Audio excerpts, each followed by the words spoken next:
ታላቅ የራት ምሽት በአርሊንግተን ቨርጂኒያ ወንፈል የተራድኦ ድርጅት እኔም ለወገኔ በሚል መርህ የራት ግብዣ አዘጋጅቷል።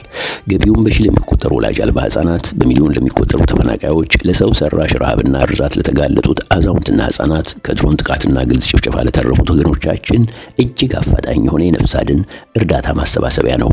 በምሽቱ ላይ የእርሶ መገኘትና ተሳትፎ የአንድን ህጻን ህይወት ይታደጋል፣ ብዙ ተጨማሪ እድሎችንም ይከፍታል። በፍጹም ጊዜ የለንም። ይምጡና ይታደሙ፣ ይጎዳኙንም።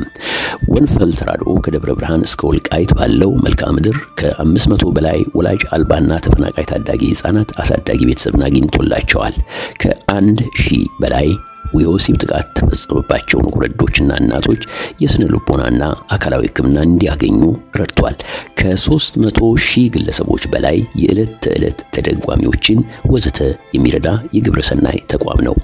ከተቋቋመ ጊዜ አንስቶ ላለፉት 6 ዓመታት በአጠቃላይ $6.5 ሚሊዮን ያሰባሰበና በቀጥታም በስራ ላይ መዋሉን ያስመሰከረ ተአማኒ የወገን ድርጅት ነው። ክቡራትና ክቡራን ወገኖቻችን፣ የተሰበረን ልብን ጠግን፣ የታጠፈ አንጀትን ቀና እናድርግ። ለወገኖቻችን አጋርነታችንን እናሳይ፣ የተሰጠንን እንስጥ። እኛ ካላደረግነው ማን? በዲኤምቪና አካባቢው ለምንኖር ኢትዮጵያውያን በሙሉ በተከታዩ ስፍራ በመገኘት አጋርነታችንን እንድናሳይ በታላቅ ሀገራዊና ወገናዊ አደራ እናሳስባችኋለን። የዝግጅቱ ቀን ቅዳሜ ማርች 22 2025 ሰዓት ከ6:30 PM ጀምሮ።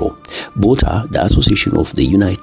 US Army፣ አድራሻ 2425 ዊልሰን ቦulevard አርሊንግተን ቨርጂኒያ 22201። ለበለጠ መረጃ በ310-871-1432 ይደውሉልን። መገኘት ለማትችሉ በዜል 805-803-0028 እንዲሁም www.wonfel.org በመጠቀም መርዳት ትችላላችሁ። ወንፈል ተራድኦ በሰሜን አሜሪካ። ሰላም ጤና ይስጥልን ተመልካቾቻችን፣ እንደምን ዋላችሁ እንደምን አመሻችሁ። ከአንከር ሚዲያ ዝግጅት ክፍል ያክብሮት ሰላምታችንን እናቀርባለን። በትግራይ ውጥረቱ ነግሷል። ዛሬ በተለያዩ መግለጫዎች ሁኔታዎች የከረሩ መምጣታቸው ነው መረጃዎች የሚያመለክቱት። የአዲግራት ከተማ ከንቲባ በደብረጽዮን ቡድን ከስልጣን ተወግደው በደብረጽዮን የሚመራ ቡድን የሰየመው ከንቲባ በቢሮውን መቆጣጠሩን የተገለጸው መቀሌ ቀጣዩ የትኩረት አቅጣጫ እንደሚሆን የዋት መሪዎች በደብረጽዮን የሚመሩት እየገለጹ ይገኛሉ። የአቶ ጌታቸው ረዳ ቡድን በ24 ሰዓት ውስጥ 3 መግለጫ አውጥቷል። 3 ጄኔራሎችን የዋት ጄኔራሎችን ያገደው የአቶ ጌታቸው ረዳ አስተዳደር ተጨማሪ የጊዜያዊ አስተዳደሩን የጸጥታና የደህንነት ቢሮ ኃላፊ ሌተናል ጀነራል ታደሰ ወረደ ያደረጉት ያለውንም ድርጊት ኮንኖታል። ሁኔታዎች የከረሩ መሆናቸውን ነው የሚያሳየው። ምናልባትም በሁለቱ ኃይሎች መሃል ከቃላት ያለፈ ጦርነት ሊከሰት ይችላል የሚለው ስጋት የመቀሌ ከተማ ነዋሪዎችን በጽኑ ያሰጋቸውም ያስፈራቸው እንዳለ ነው የሚነገረው። ይሄ ጉዳይ የዛሬው ትኩረት አጀንዳችን ይሆናል። በሌላ በኩል አብይ አህመድ በማህበራዊ ድረ ገጹ ያሰራጨውን የአፕል ምርት ከውጭ ሀገራት ፎቶግራፍ የተወሰደ በመሆኑ ይቅርታ በመጠየቅ ልጥፉን ማንሳቱን የተገለጸው። ሌሎች መረጃዎችም አሉ። የጥላቻ ንግግርን በተመለከተ የሃይማኖት ተቋማት መግለጫ ያወጡ ነው። ኢትዮጵያ እስልምና ጉዳዮች ጠቅላይ ምክር ቤት ሰሞኑን ይህን በተመለከተ ጠንከር ያለ መግለጫ አውጥቷል። ዛሬ ደግሞ የሃይማኖቶች ጉባኤ እንደዚሁ መግለጫ በማውጣት ድርጊቱን አውግዞታል። የጥላቻ ንግግር በማህበራዊ ሚዲያዎች በከፍተኛ ሁኔታ እየተዛመተ ነው ሲል ነው የኢትዮጵያ የሃይማኖቶች ጉባኤ ያሳወቀው። እነዚህን መረጃዎች ይዘናል፣ እንድትከታተሉን እንጋብዛለን። መልካም ጊዜ።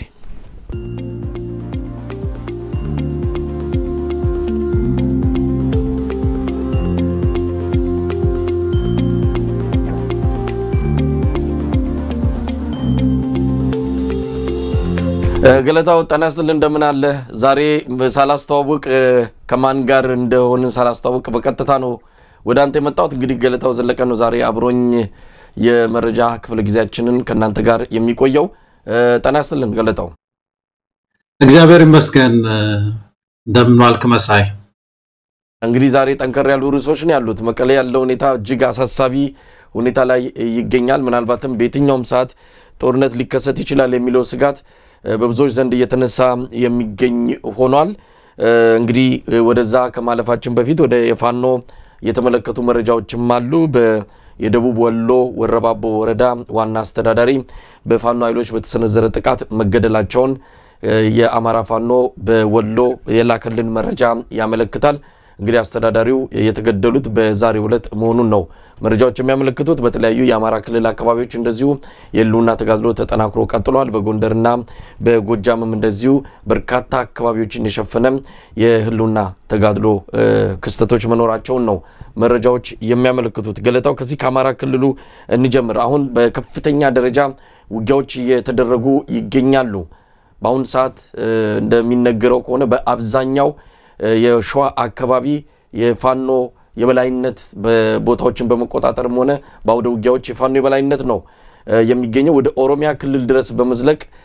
አንዳንድ ኦፕሬሽኖችን እንደሰሩም በትላንትናው ዕለት ያነጋገርኩት የአማራ ፋኖ በሸዋ የህዝብ ግንኙነት መምሪያ ኃላፊ ፋኖ አብደላ እንድሪስ ገልጾልናል። እንደውም በሸዋም በአጠቃላይም በአማራ ክልል ብልጽግና የሚባል አስክሬን የአማራ ህዝብ ላይ ተኝቷል ሲል ነው የገለጸው። ምናልባትም አስክሬኑን መቅበር እንጂ የሚቀረን የሞተ ጉዳይ ነው ብሎታል ሁኔታውን ሲገልጸው። እንግዲህ እንዲህ አይነት እርምጃዎችም እየተወሰዱ ነው። በአንዳንድ የከፍተኛ የብልጽግና አመራሮች ላይ የሚወሰደውን እርምጃ ነው ፋኖች አጠናክረን እንቀጥላለን ያሉት። ለብልጽግናው አገዛዝ ምርኩዝ በመሆን የአማራ ህዝብ ስቃይ እንዲራዘም የሚያደርጉት እነዚህም የብልጽግና የአማራ አመራሮች ናቸው። እነሱ ላይም ተመሳሳይ እርምጃ እንወስዳለን ብለዋል። ዛሬ የደቡብ ወሎ ዞን የወረባቦ ወረዳ አስተዳዳሪ ናቸው በፋኖች ጥቃት የተገደሉት። ገለታው ዳንተ ልምጣ። እንግዲህ ፋኖ እንቅስቃሴ ህዝባዊ እንቅስቃሴ ነው፣ ከድርጅት በላይ ነው ብለን ብዙ ጊዜ ነው ይሄን ያነሳ ነው። ከድርጅት በላይ የገዘፈ እንደው በቀላሉ በአንድ ድርጅት ለመቋጠርም የሚያስቸግር እንቅስቃሴ ነው ያለው። ህዝብ ፈንድቶ ብሎ የተነሳበት እንቅስቃሴ ነውና በዚህ መካከል እንግዲህ መጀመሪያ የሚያገኘው የታችኛውን እርከን ነው። እንደሚታወቀው የታችኛው የስልጣን እርከን የሚባለው ህዝብ መሃል ስለሆነ ያለው በተለይ ወረዳ አካባቢ የሚሰሩ ያሉ ከዛም ትንሽ ከፍ ሲል ደግሞ ዞን አካባቢ ያሉ እነሱን በቀጥታ ያገኛቸዋል። ስለዚህ እነዚህ ኃይሎች ብዙ ጊዜ ቋንስተናል መሳይ ከህዝብ አሰላለፋችሁን በፍጥነት ማስተካከል ነው ያለባችሁ። ከሽፍታ ጋር አይደለም የምትዋጉት፣ ከህዝብ ጋር። አማራ ህዝብ ገበሬው ተነስቶ በሚታገልበት የትግል አውድማ ውስጥ የታችኛው የስልጣን እርከን በምንም አይነት ሁኔታ ሰርቫይቭ ሊያደርግ አይችልም፣ ሊተርፍ አይችልም። ሰዓት ውስጥ ነው የተቀመጠው። በሁለት መንገድ ነው የተቀመጠው ይሄ አመራር የብልጽግና የታችኛው አመራር መሳይ። በአንድ በኩል ህብረተሰብ ውስጥ ነው ያለው፣ ስለዚህ እጁን ለህብረተሰብ ቶሎ መስጠት አለበት። ይህ ካልሆነ ደግሞ አብይ አህመድም ራሱም ደግሞ የሚያጠቃው ነው። ለራሱ የፖለቲካ ትርፍ ሲል አንዳንዶችን የብልጽግና ሰዎችንም ያስገደለ በራሱ እጅ ያስገደለ አንዳንድ የፖለቲካ ትርፎችን አገኛለሁ ብሎ የሚያስብ ነው። አይተናል ከዚህ በፊት ያደረጋቸው አንዳንድ ግድያዎች አሉ። ስለዚህ በዚህም በተለይ አማራ ክልል ላይ ሰዓት ውስጥ ነው የተቀመጡት እነዚህ ሰዎች እና በፍጥነት ወደ ህዝብ ዞረው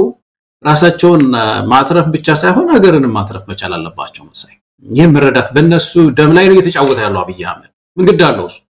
እሱ እኮ በታንክ ነው የሚጠበቀው። የወረዳ አስተዳዳሪ እኮ አንድ ጠባቂ የለውም መሳይ።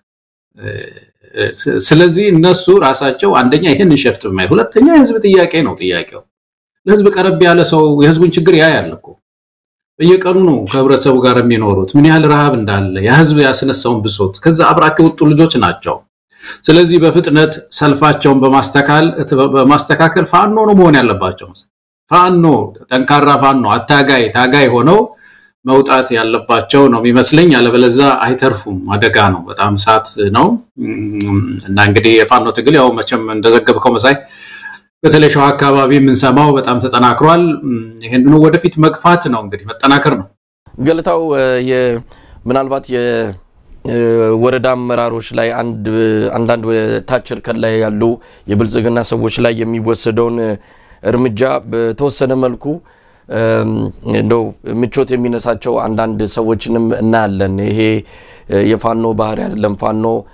እንደነዚህ አይነት ሰዎችን ይዞ መቀጣጫ ማድረግ የሚችለው በማሰር በማስተማር በተቻለ አቅም ወደሱ በመሳብ መሆን አለበት እንጂ ግድያ አይመከርም ብለው የሚገልጹ አንዳንድ ወገኖች አሉ። እንግዲህ እዛ ያለውን ምሬት እዛ ያለውን አገዛዙ የደረሰበትን ጭካኔ እርምጃ ለሚያውቁ በየለቱ በድሮን በየለቱ በከባድ መሳሪያዎች የተጨፈጨፉ ያሉትን ህፃናት አሮጊቶችን ለሚመለከቱ የፋኖ አመራሮች በእርግጥ ውሳኔያቸው ላይ ገብቶ አስተያየት መስጠት በጣም ከባድ ነው። የሞራልም ጥያቄ ያስነሳል። ምክንያቱም እነዚህ ሰዎች ጊዜ ተሰጥቷቸዋል በተደጋጋሚ ጥሪ ተደርጎላቸዋል አይደለም የፋኖ መሪዎች እኛም እንደው ሊሰሙ በሚችሉት ይሄ የኛ ድምጽ ሊደርሳቸው በሚችሉ መንገዶች ሁሉ ስንገልጽላቸው ከርመናል ባካችሁ ሰልፋችሁን አስተካክሉ ነው ነገሮች እየመረሩ ነው አገዛዙ ጭካኔው ድንበር የለውም ወሰን የለውም ህፃናትን አይምር መጨፍጨፍ ነው ለዚህ ደግሞ ባንድም ይሁን በሌላ መንገድ በመምራትም በቀጥታ በመሳተፍም የአማራ ክልል ከታች ጀምሮ እስከ ላይ ያሉ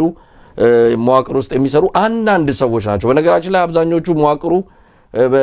ከፋኖ ጋር እንደሚሰራ ይታወቃል ነገር ግን አሉ አሁንም አንድ እንወደድ ብለው ይሁን ወይ የሆድ ነገር አላስችል ብሏቸው ወይ ሌላም የሚሰጡት ምክንያት ካለም ማናቀም ግን አሁንም ያገዛዙ ምርኩዝ ሆነው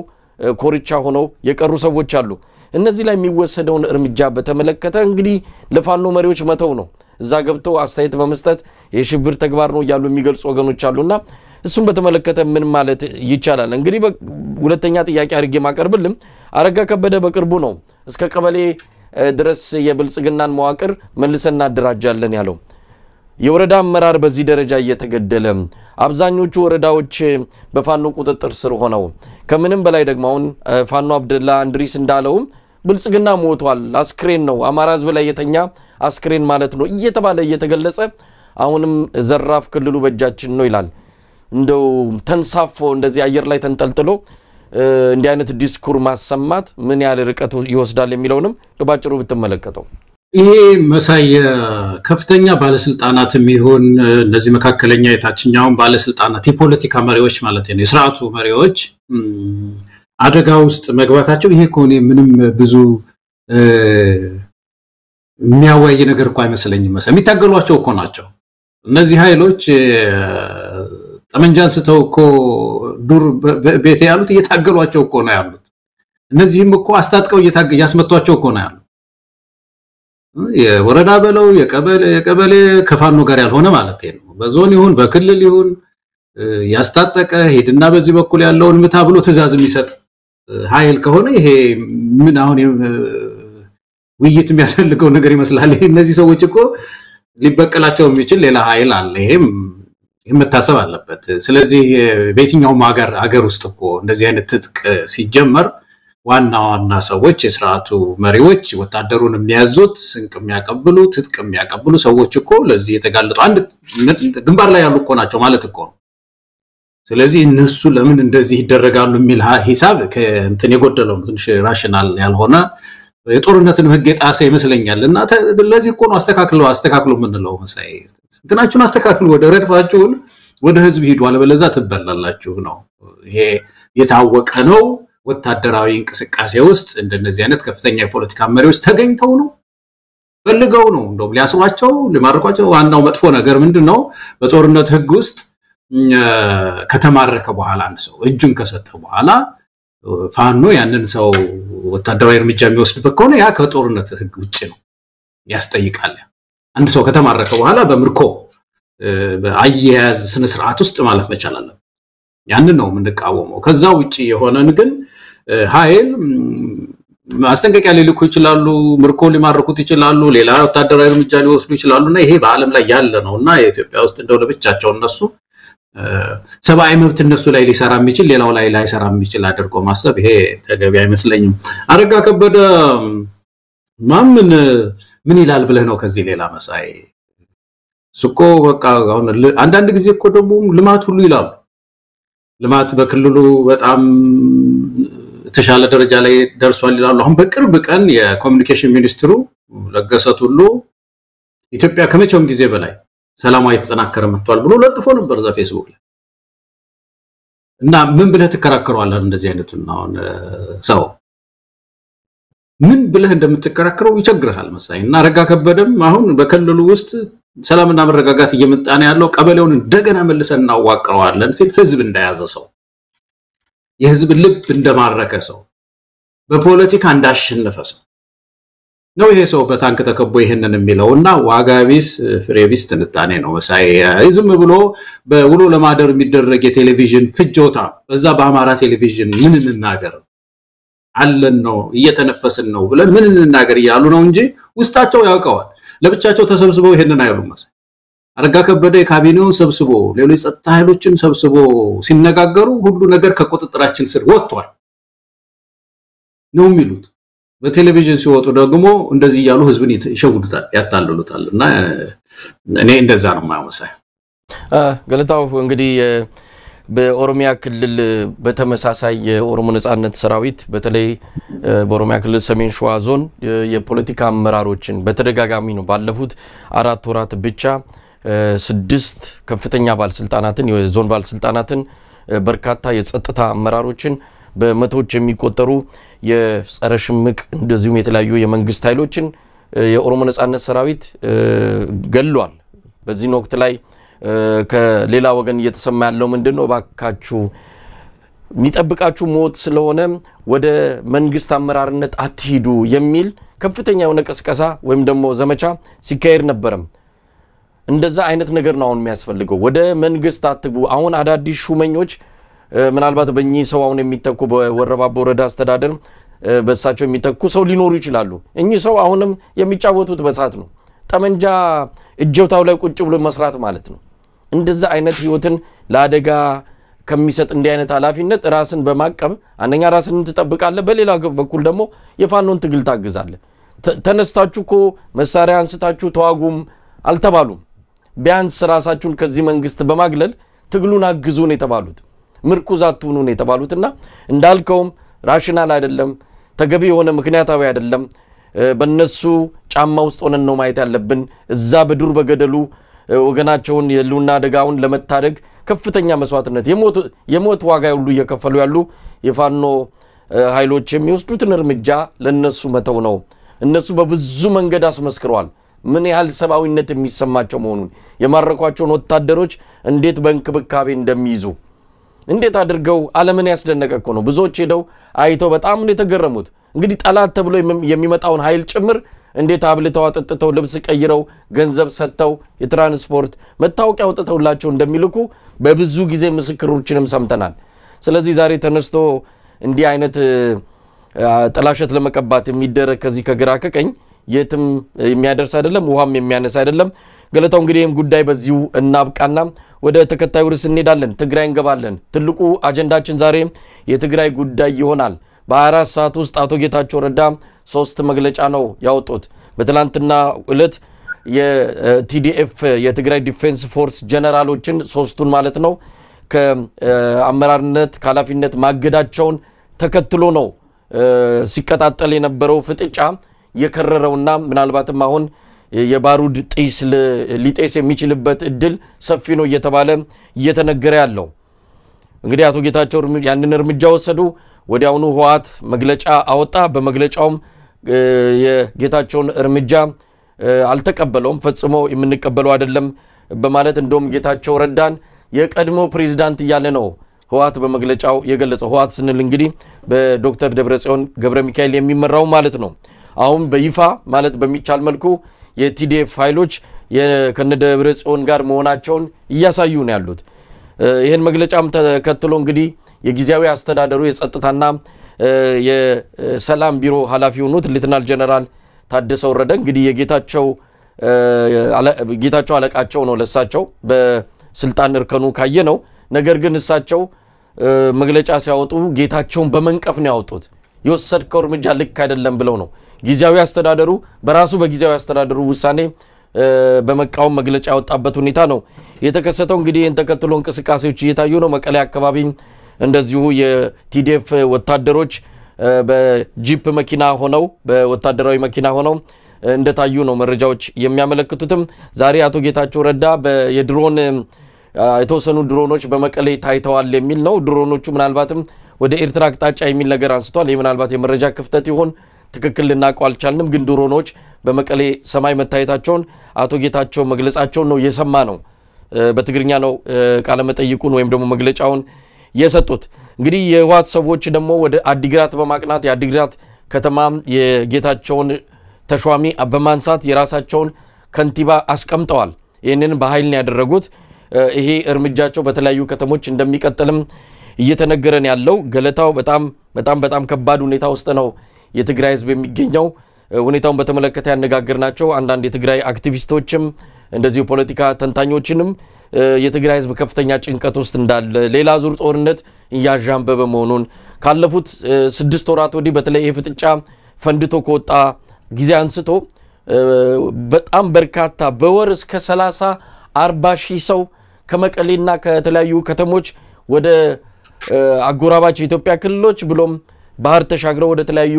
ዓለም ሀገራት እየሄዱ ነው ያሉት ከፍተኛ ስደት ተከስቷል እናቶች አባቶች እየወጡ ነው ከፍተኛ ችግር ውስጥ ነው ያለው የትግራይ ህዝብና ገለታ ሁኔታዎች ጥሩ አይደሉም እንዴት አየሁ ይሄ ነገር መሳይ ምንድነው አንድ የሚባል ነገር አለ አይደለም ገና ሲፈጠር ችግር ተገጠመው በርዝ ዲፌክት አለው አንድ ተቋም ይባላልና ሲፈጠር ጀምሮ የሆነ አካሉ ምኑ የጎደለ ሆኖ ከተፈጠረ ያ እንግዲህ ተጽዕኖ ይቀጥላል ማለት ነው ይኖራል ማለት ነውና የትግራይ ጊዜያዊ አስተዳደር የሚባለው ነገር ከድረ ጦርነቱ በኋላ ሲፈጠር ጀምሮ እንዳይሆን ተደርጎ ተደነቃቅፎ ነው የተወለደው ለዚህ ያ ጉዳይ ደግሞ ያደር እንደዚህ አይነት ግጭቶች ማምጣቱ የሚጠበቅ ነበር እንደውም ጊዜ ፈጅቷል ረጅም ጊዜ እኮ ነው የቆየው መሳይ በጣም ታስቦ ነበር መጀመሪያውንም ሲፈጠር ራሱ እንደዚህ አንደኛ የከሸፈ መንግስት ነው እንትነው ፓርቲ ነው ሸሽቶ የሄደ ነው ከፌደራል ከአዲስ አበባ ሸሽቶ እኮ ነው የሄደው እዛው እንደመታገር የሥርዓት ለውጥን የማይፈልገው ከሆነ ይሄ ብልጽግናውን ማለት ነው እዛው ግሮሮ ተያይዞ ተሸንፎ ወድቆም ተነስቶም ተላልጦም ያመጣው ለውጥ ካለ እንደማምጣት ሸሽቶ ሄዶ ትግራይ መቀሌ ቁጭ አለ ያንን ህዝብ ደግሞ እንደገና በፊት ኢትዮጵያ ሲሉ የነበሩ የኢትዮጵያ ምክትል ጠቅላይ ሚኒስትር ውጭ ጉዳይ ሚኒስትር ምናምን የነበሩ ሰዎች እንደገና ያን ሁሉ አድርገው ኢትዮጵያ የሚባለው ትግራይ ውስጥ ገብተው እንደገና ቢያንስ ያንን ህዝብ ይዘን በዝምድናም በምንም ተጎርተናል እንበለውና በሱ ጥላ ስር እንቆይ የሚል ካልኩሌሽን ይዞ የሄደ አካል ስለዚህ አካል እዛ ምድር ውስጥ ሽግግር ሊያመጣ እንደማይችል የታወቀ ነው አብዛኛው ደግሞ 51% የሚሆነው እሱ የያዘ ሽግግሩን ጊዜ እሱ የያዘው ተብሎ የታሰበ ጊዜ የዛ ህዝብ ሽግግር ተበላሽቷል መጀመሪያው ነው የተበላሸው ያ ነው እንግዲህ በመሃል አሁን ተመልከት የጊዜ አስተዳደር ገና ሲፈጠር ጀምሮ እኮ ደካማ ነው ግን ቀስ ይያለ ደግሞ እንግዲህ አንድ መንግስት አለ የሚባለው ወይም ደግሞ መንግስት ነው የሚባለው ይሄ ሞኖፖሊ ኦፍ ፓወር የሚባለው ወይም በተለይ ጸጥታውን ኃይል ከመያዛል ጸጥታ ኃይል ከፈረጠመበት ከገዘፈበት ካቅሙ በላይ ከሆነ መግለጫ ሲያወጣ መግለጫ የሚያወጣ ከሆነ ተካሻም ይለካካ ከሆነ እንደዚህ አድርግ ሲለው አስተዳደሩ አፍንጫ ያላዘ የሚለው ከሆነ መንግስት የለም ማለት እኮ ነው ዲስፈንክሽናል የሆነ ገቨርንመንት ነው ያለው እና አቶ ጌታቸው ቲዲኤፍ እና የደብረጽዮን በጣም ገዝፈውበታል ከቁመቱ በላይ ነው የሆኑበት ሊያዛቸው አይችልም በደብዳቤ ሊያዛቸው ይችላል ተመልከቱ በየገጠሩ እኮ ሲፈልግ እኮ የጌታቸውን ከንቲባ አባሮኮ የራሱን የሚያስቀምጥ ኃይል ነው ያለው አንዳንድ ጊዜ ደግሞ አንዱ ቲዲኤፍ አስቀምጠው ይላል ሌላው ደግሞ ደብረጽዮን ያስቀምጠው ይላል አንዳንዴ ደግሞ ሁለቱ አብረው ነው የሚሰሩት ይባላል እንደዚህ አይነት የተተረማመሰ ህግ ወጥነት ነው በትግራይ ውስጥ የቆየው ስለዚህ እዛ አካባቢ አሁን መንግስት አለ ማለት አይቻል ሞኖፖሊ ኦፍ ፓወር ያነሰው ኃይል ነው አሁን መጨረሻ ላይ እቺ የወሰዳት እርምጃ ጌታቸው እንዳለ አንድ የሚያሳይ ነገር አለ እንግዲህ ጌታቸውን ማቅም ያሳየ ነው ያለው የኃይል አሰላለፉን በሙሉ ያሳየ ነው ያለውና ደቅሞ የመጣው ችግር ግን ከፍተኛ ነው እንግዲህ ይሄ መንግስት ምንድነው የሚያደርገው ጌታቸው ረዳ ምን ሊያደርግ ይችላል ከዚህ በኋላ የሚለው ነው ወሳኙ ነገር እንግዲህ ጌታቸው ቲዲኤፍ የማይታዘዝለት ከሆነ በተለይም ደግሞ በስሩ ያለው የጸጥታ ዘርፍ እንግዲህ ተመልከተ የኢኮኖሚ ዘርፍ ምናምን ዘርፍ ይባላልና ጸጥታ ዘርፉ በጌታቸው ላይ ደብዳቤ የሚያወጣበት ከሆነ ምንድነው ማለት ነው የዛ ክልል ነገር ስትል ምናልባት እንግዲህ አቶ ጌታቸው አንድ አራት አማራጭ ሊኖራቸው ነው ማለት ነው ወይ አንደኛው ያላቸውን አቅም ተጠቅመው ያላቸውን እንደው አቅም አለኝ የሚሉትን ከኋላም የሚያስቡት ካለ ያንን ተጠቅመው መታገል ተወሰነ ጊዜ በስልጣን ላይ ተንጠልጥሎ መቆየት ነው እንደዚህ በግጭቶች መካከል ማለት ሁለተኛው ጥሎ መሄድ ነው ድንገት መጥፋት ሶስተኛው ፌደራሉን በቀጥታ ገዛ መጠየቅ ደብዳቤ መጻፍ ከፌደራል መንግስት እንደዚህ ጊዜያዊ አስተዳደሩን የጸጥታ ዘርፉም ሲታዘዝ አልታዘዝም ብሏል ያገርናቸው ጀነራሎች እንደዚህ ያደረጉ ነው ያሉት ህወሓትም ደግሞ ምርጫ ቦርድ ባለፈው ጊዜ የተሰጠው ትዕዛዝ ነበረ ያ ትዕዛዝ ምንድነው በሚቀጥሉት 3 ወራት ውስጥ ከማንኛውም ፖለቲካ ነክ ስብሰባዎች እንድትታቀብ የሚል ደብዳቤ ደርሶት ነበር ይሄንን ተላልፎ በየከተማው ስብሰባ ያደረገ ነው ያለው ስለዚህ የፌደራል መንግስቱን ጣልቃ ገብነት እጠይቃለሁ የሚል ነገር እንግዲህ አንድ አማራጭ ነው ያቶ ጌታቸው ረዳ አስተዳደር አማራጭ ማለት ነው ሌላው እንግዲህ ጥሶ ገዝፎ መውጣት ነው ሌሎችን መዋጥ ይሄ የሚታሰብ አይደለም አሁን ባለው ሁኔታ በተለይ የአርም ይሄ ጠመንጃ ያለውን ኃይል ስላልያዘ ማለት ነው እና ጌታቸውን ስታየው አሁን ጥይት የሌለው ጠመንጃ ሆኗል ማለት የሆነ እንትኑ አለ ስልጣኑ ግን ምንም ጥይት የሌለው ጠመንጃ እኮ ከዱላም እኮ ዱላ ሳይሻል አይቀርም እንደውም ቀልጠፍ ይላል ለመደባደብ ትንሽ ቀልጠየኛው አይመችምና እንደዚህ አይነት ሁኔታ ውስጥ ያለ ይመስላል መሳይ ትግራይን ስናስብ እስቲ አንተ ደግሞ ጨምር እንግዲህ መረጃዎች እንደሚያመለክቱት ምናልባት ማጣራት የሚገባ ነው ማረጋገጫ በርግጥ አላገኘንም አቶ ጌታቸው ረዳ ወደ አዲስ አበባ ሄዷል የሚባልም ነገር አለ ምክንያቱም ነገሮች እየከረሩ ሲመጡ ወታደር ያላቸው ህዋቶች የነደብረጽዮን ቡድን ባንድሚም በሌላ ሊወስዱት የሚሉት እርምጃ ይኖራል እንግዲህ ዛ ያለው የአብይ አህመድ ሰራዊት ምን አይነት ነው ምናልባት በብሔራዊ መረጃና ደህንነት በኩል ላቶ ጌታቸው ጥበቃ የተመደቡ የፌደራል ፖሊስ ኃይሎች ወይም ደግሞ የመከላከያ ሰራዊት የተወሰነ ሊኖር ይችላል ከዛ ያለፈ ትልቅ ሰራዊት መቀሌ አካባቢ ጌታቸው የሚጠብቅ ስለመኖሩ የታወቀ ነገር የለም ለማንኛውም በተወሰነ የግል ጠባቂዎቻቸው ታጅበው ያሉ ሰው ናቸው አቶ ጌታቸው ስለዚህ ማንኛውም አይነት እርምጃ በየትኛውም ደቂቃ ሊመጣ ስለሚችል ነገሩን ዞር ብሎ ማሳለፍ እንደ አማራጭ እንደ ውሳኔ አይተውት ሊሆን ይችላል ወደ አዲስ አበባ ያመሩት ወይም ደግሞ ምናልባት መረጃው ትክክለኛ ካልሆነም በሁለተኛ መግለጫቸው ላይ እንዳሉት አቶ ጌታቸው ከትግራይ ወጣት ጋር ሆነን ማንኛውንም መስዋዕትነት እንከፍላለን መስዋዕትነት ለመክፈል ነው የተዘጋጀነው እኛ የፕሪቶሪያ ስምምነትን የፈረምነው ለትግራይ ብለን ነው ለማንንም አይደለም ይሄን የፕሪቶሪያ ስምምነት የማይፈልጉ ወገኖች ናቸው ይሄንን የሚያደርጉት ብለዋል አቶ ጌታቸው ረዳ እንዳልከው ጥይት የሌለው ጠመንጃ ነው ያዙት አቶ ጌታቸው ረዳ ጥይቱን ማን ጠመንጃውን ይዘዋል ግን መተኮስ አይችሉም አይተኩስም ያ ነገር ከፍተኛ የሆነ አቅም ነው ያሳጣቸው በዚህ አቅም ማጣት ውስጥ እንግዲህ አብይ አህመድ ምን ያህል ያግዛቸዋል የሚለው አጠራጣሪ ነው አብይ አህመድ እንደዚህ ሲፋተጉ ህዋቶች እንደዚህ ሲፋጠጡና አንዱን ሲያዳክሙ እርስ በርስ አቅም ሲያጡ ማየት በጣም ፈልጓል እንደ አንድ የፖለቲካ ግብ ነው የተመለከተው ምን ሊያተርፍ እንደሚችል ግራም ይገባ ነው አብይ አህመድ ከህዋቶት መራቆት ከእንደዚህ አይነት ከትግራይ ቀውስ ውስጥ ምን አይነት ፖለቲካ ትርፍ እንዳሰላ የሚታወቅ ነገር የለም ትግራይም ማረጋጋት ኃላፊነት አለበት የፌደራል መንግስት አካል ናት ትግራይ ኢትዮጵያ ናት ነገር ግን ይዋጣላችሁ አይነት ነገር የወሰነ ይመስላል እንደሚባለው ከሆነ ደግሞ ነገሩ ከዛም የገዘፈ ነው ሁለቱ ከኃይሎች ምናልባትም ለውክልና ጦርነት ብለው ከፊት የተሰለፉ ናቸው ከነ ደብረጽዮን ጀርባ ኤርትራ አለች ከጌታቸው ረዳ ጀርባ አብይ አህመድ አለ ስለዚህ ኤርትራና የአብይ አህመድ አገዛዝ ጦርነትን ልናይ እንችላለን ብለው አንዳንድ የትግራይ አክቲቪስቶችም ለኛም ጭምር ቃላቸውን ሰጥተውናል የአብይ አህመድ አስተዳደርና የትግራይ ኤርትራ መንግስት በፕሮክሲ ዋር ወይም በውክልና ጦርነት ውስጥ ሊገቡ ይችላሉ የሚለውም ነገር አንስተዋል ለማንኛውም አሁን ያለው ሁኔታ አስቸጋሪ ነው የህዋት አካሄድ እንግዲህ ጊዜያዊ አስተዳደሩን ለረጅም ጊዜ ሲገፋው ከርሟል አሁን በኃይል ሊያስወግደው የሚችልበት ጫፍ ላይ ደርሷል ከአዲግራት ጀምሮታል ሌሎች አካባቢዎችም እየደነው አሁን ቀጣዩ ጉዞ መቀሌ ነው የሚል ነው ለዚህም ነው በመግለጫው ላይ ከበፊት ጀምሮ የቀድሞ ጊዜያዊ አስተዳደር ፕሬዝዳንት እያለ አቶ ጌታቸው ረዳን የሚጠራው ገለታው ወዴት ሊያመራ ይችላል አንዳንድ ወገኖች ቀጠናዊ ሁሉ ምክንያቱም ኤርትራና ኢትዮጵያ የሚገቡበት ከሆነ ኤርትራና ኢትዮጵያ ጦርነቱ ዝም ብሎ የሁለቱ ሀገራት ብቻ አይሆንም ባለፈውም እንደተነጋገርነው ቀጠናዊ ይሆናል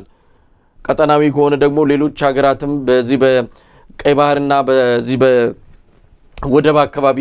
ፍላጎት ያላቸው የተለየ ብሔራዊ ጥቅም ያላቸው ሀገራት ባንድም ይሁን በሌላ በቀጥታም ይሁን በፊት ለፊት ወይም ደግሞ በጀርባ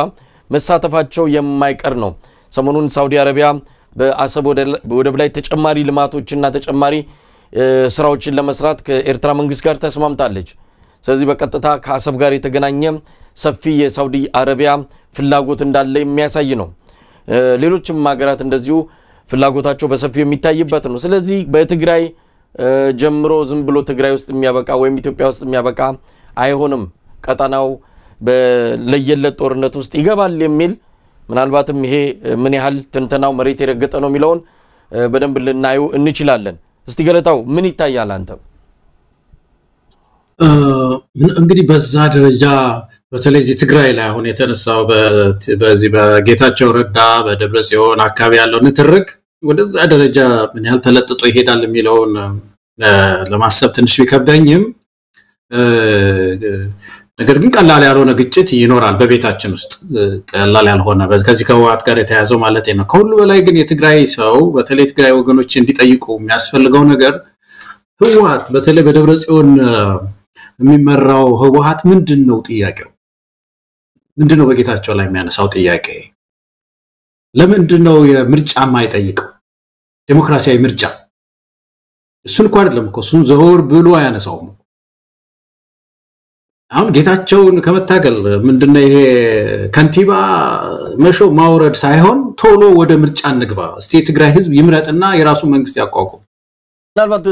ገለታው እዚህ ጋር ከህወሓቶች አንድም የተወሰነ የሚያቀርቡት ህጋዊ ነገር አለ እንግዲህ መርጣችሁ አምጡ ተባለ ከህወሓት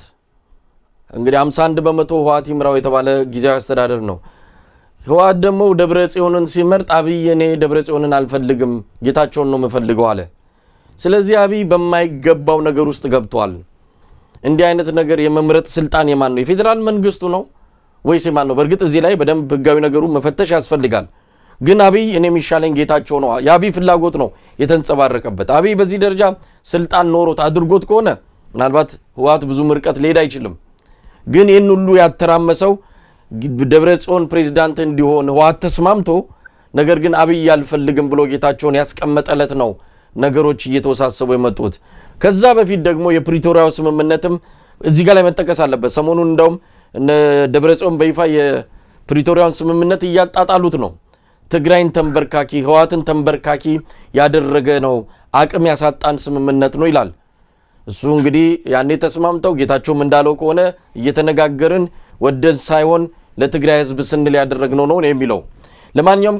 ህወሓት የሚፈልጋቸው ነገሮች አሉ ላንሳው ጥያቄ ነው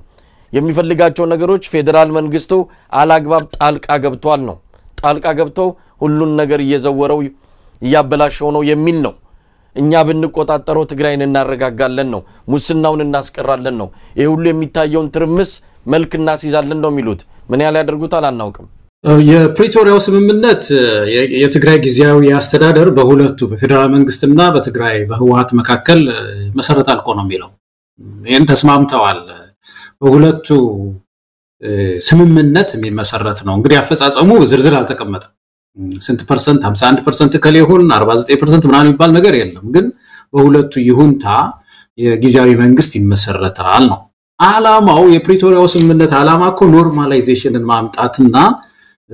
ወደ ምርጫ መሄድ እኮ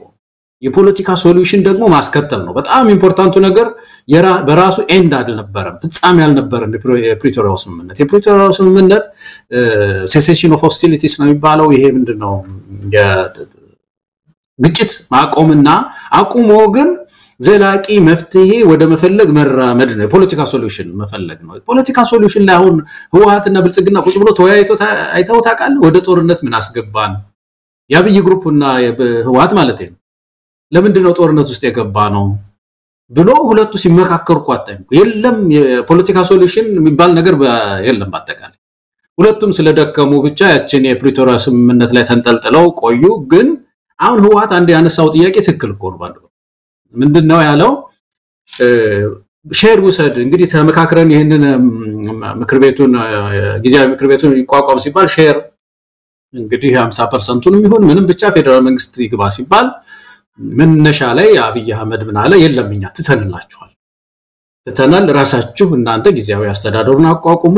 እንደምትሆኑ አድርጉና ወደ ምርጫ ሂዱ የሚባል ነገር ወጣ ፌደራል መንግስት ከወጣ በኋላ ምክር ቤት ውስጥ ምንም አንድም ሰው ተቀማጭ ሳይኖረው ሊቀመንበር ግን እኔም ሾሙ የሚለው አሰራር እኮ ትክክል አይደለም እውነታቸውን እኮ ነው ይሄ ምን አይነት እኮ ምንድነው ይሄ ሎጂክ የሌለው ተጠይቅ የሌለው አሰራር እኮ ዝም ብሎ በፈለገው ጊዜ ዘሎ ጥልቅ ሌላ ጊዜ ደግሞ መውጣት እንደዚህ አይነት አሰራር ለግጭት እንደሚዳረግ የታወቀ ነበርና የፌደራል መንግስት ጣልቃ አገባብ ህግ የለውም ሎጂክ የለውም ተጠይቅ የለውም እና ያ አንዱ ችግር እንደሆነ ትክክል ነው እስቲ ምረጡ ተባለ ተመልከተ መሳይ እንደው ዝም ብሎ እንደው ገለልተኛ ሆነን እንመልከተው እስቲ መሳይ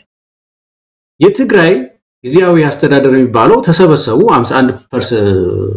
መቀመጫ ህወሓት ያዘ ሌሎች ደግሞ ምሁራን ምናምን ተባለና ሊቀመንበር ምረጡ ሲባል በዚሁ በድምጽ ብልጫ ደብረጽዮን ተመረጠ እንግዲህ ያ ምክር ቤት እኮ ሉዓላዊነት እኮ አለው ከዛ በኋላ ሄዶ ማጸደቅ አለበት እንዴ አብይ ጋር ሄዶ አብይ ያንን ምንድነው ቪቶ ፓወር እኮ አመጣ አብይ አህመድ ቪቶ ፓወር የሚባል አይደለም እዚህ ዩናይትድ ኔሽንስ ውስጥ ይሰበሰቡና አንዴ ድምጽ ካወጡ በኋላ አሜሪካ ጇን ካወጣች በሙሉ ያ በሙሉ ገደል ይገባ ቪቶ ፓወር ይባላል እና የትግራይን ምክር ቤት ምርጫ በቪቶ ፓወር አብይ አህመድ አፈረሰው እኔ አልፈልገውም ማለት ከዛ ልመና ሄዱ እነሱ ደግሞ ምክንያቱም አቅም አጥተዋል ወታደራዊ እንትናቸው ፈርሷል ስለዚህ እቺ ደግሞ ሰላም ያለችው አንጻራዊ እንትን ደግሞ ሌላ ወታደር ልኮ ሌላ ችግር ከሚያመጣብን ብለው እነሱ አሁን ለታክቲክም እንደገና ታዲያ ምን ይሻላል ጌታ ያሉ ሁለተኛ ሄዱ አንድ ደግሞ እንደዚህ አይነት ወጣት የሆነ እንደዚህ አይነት ሰው ተራማጅ ሆነ ምናምን ሰው ብሎ ሰጣቸው እዛ ነበው ያለው ተሰብስቦ ወጣት የሆነ ተራማጅ የሆነ ከስራ አስፈጻሚ ማን ነው ከምክር ቤቱ አባል የሆነ ምናምን የሆነ ሰው ብሎ አላ አብይ አህመድ ጌታችን አሉ ጌታቸው ተመረጠ ሲሄዱ ይሁን በቃ ብሎ አጸደቀው ተባለ እንደዚህ ነው የሆነው እና ይሄ በራሱ ለከት የሌለው ስርዓት የሌለው ጣልቃ ገብነት ነው የአብይ አህመድ የነበረው ስለዚህ አንዱ በርግጥ ተጠያቂ ኃይል ነው ማለት ነው ዞሮ ግን ምንድነው የዚህ አብይ አህመድ ጣልቃ ገብነትን ብቻ ሳይሆን ትግራይ በአጠቃላይ በዚህ በከሸፈ ስርዓት ውስጥ ስለሆነች የተፈጠረው ፋክሽን የተፈጠረው ክፍፍልም በእነዚህ በከሸፈ ስርዓት በተጠያቂ ስርዓት በኩል ስለሆነ የሚነሳው የዲሞክራሲ ጥያቄ አይደለም ነው መሳይ የምርጫ ጥያቄ አይደለም ያነሱ ቶሎ አሁን ሽግግር በመድሪቱ ስለማምጣት የሚሻለውን ኪያስ ምንድን ነበር ቶሎ ብለን በፍጥነት ጊዜያዊ አስተዳደሩ ከሚገባው ጊዜ በላይ ቆየ ሽግግር መንግስት ረጅም ጊዜ ሲቆይ ለውጥ ይደናቀፋል ይጣለፋል ይሄ በሌላው ዓለም የታወቀ ነው እንደምታውቀው አንዱ ከአንድ አመት ከ6 ወር ሚሊዮን ሳይንቲስቶች የሽግግር መንግስት ጥናት ያጠኑ ሰዎች አንድ አመት ከ6 ወር እንዳያልፈው እንደው ከዘለለ 2 አመት ከዛ በኋላ ካለፈ አበቃ አጥምዘውም በቃ ይደራጅና አስቸጋሪ ይሆናል ነው ትግራይ ውስጥ ተመልከት በፍጥነት ወደ ምርጫ እንግባ አይደለም የቲዲኤፍ ጥያቄው ህዝብን ኢምፓወር ህዝብ ምርጫ ውስጥ ከገቡ የትግራይ ህዝብ ከመረጠኮ እነዚህ ሰዎች ብዙ ጊዜ የምናነሳው ነገር አለ ትራንዚሽናል ጀስቲስ የሚባለው የሽግግር ፍትሁን ይተክልና ያ ህዝብ እጁ ለተቆረጠበት እግሩ ለተቆረጠበት ቤቱ ለተቃጠለበት ለሞተው ሁሉ ፍትህ ስጡኝ ይላል ይሄ ህዝብ ፍትህ አምጡልኝ ላለፈው ይሄው በህይወት አለሁኝ ያለፈ ጊዜ አይደለም ደግሞ በጣም የመቶ ጊዜ ዓመት ታሪክ አይደለም 50 ዓመት ታሪክ አይደለም አንድ ሰውየው እንዲህ አይነት ጥያቄ ሲመጣ ተያያዥ ደብረጽዮን ነው ጉሮሮውን ይዘው ፍርድ ቤት የሚያቀርቡት እሱ ነው ስለዚህ ይሄ ሰው የዛን ህዝብ ሽግግር እየደናቀፈ ነው የሚኖረው ለዚህ ነው ትግራይ በጣም ውስብስብ ያለ ችግር ውስጥ የገባቸውና በአጠቃላይ መሳይ እንዳላስረዝም አሁን የደቀነው ችግር በብዙ ግጭቶች ውስጥ ነው አንደኛ እርስ በርስ ግጭት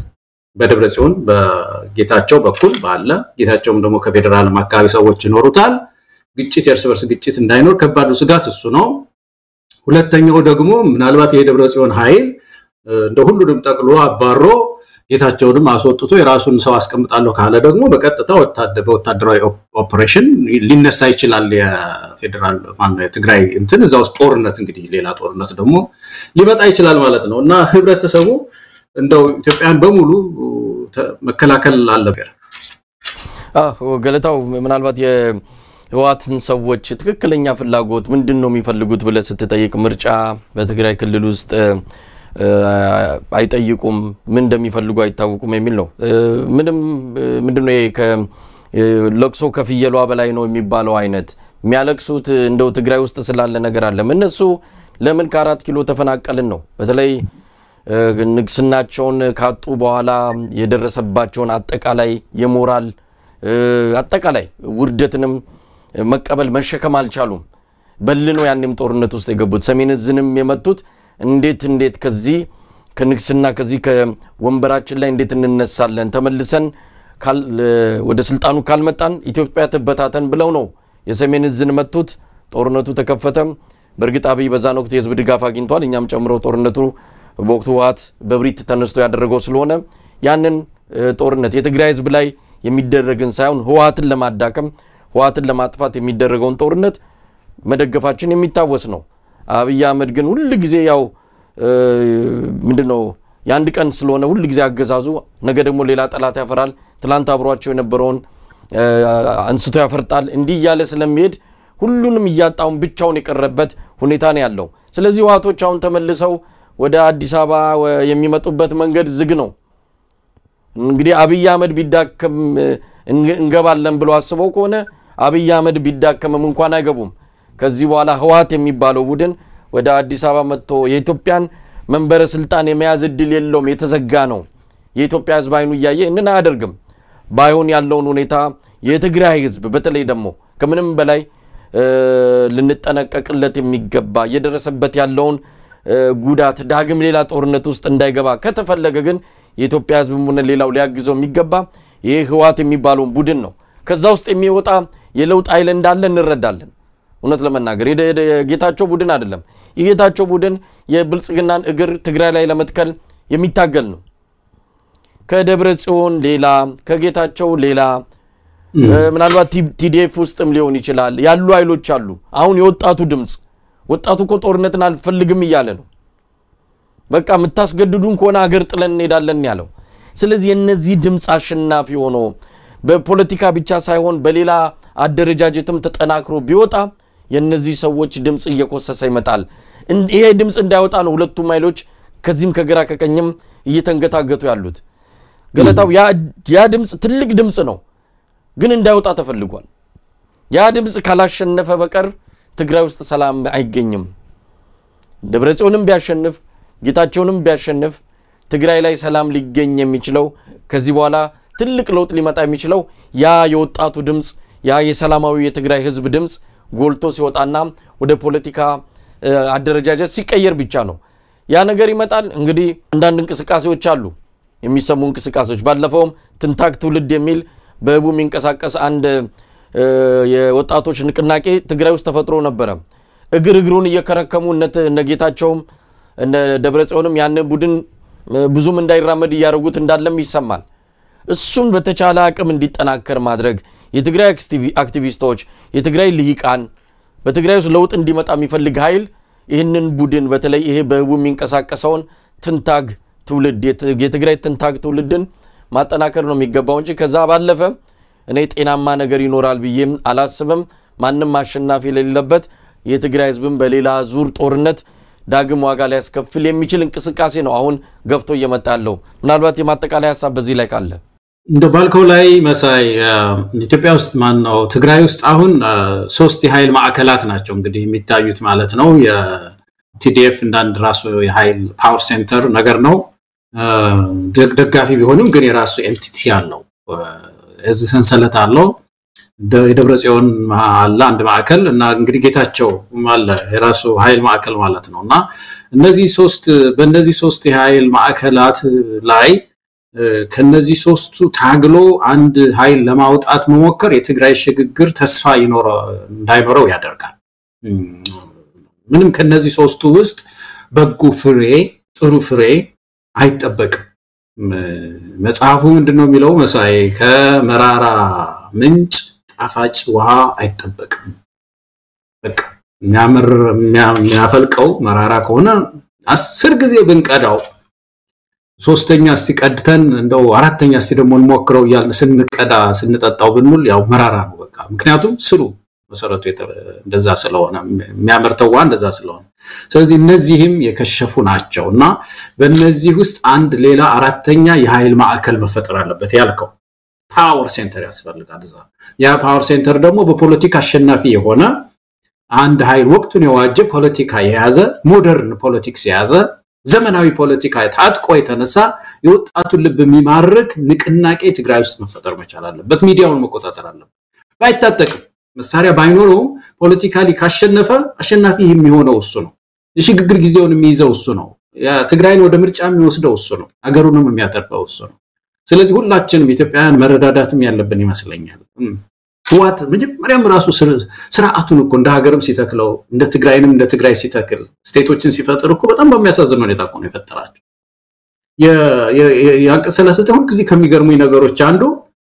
ሀገርን ሲያዋቅሩ ምንድነው ያደረጉት እንደ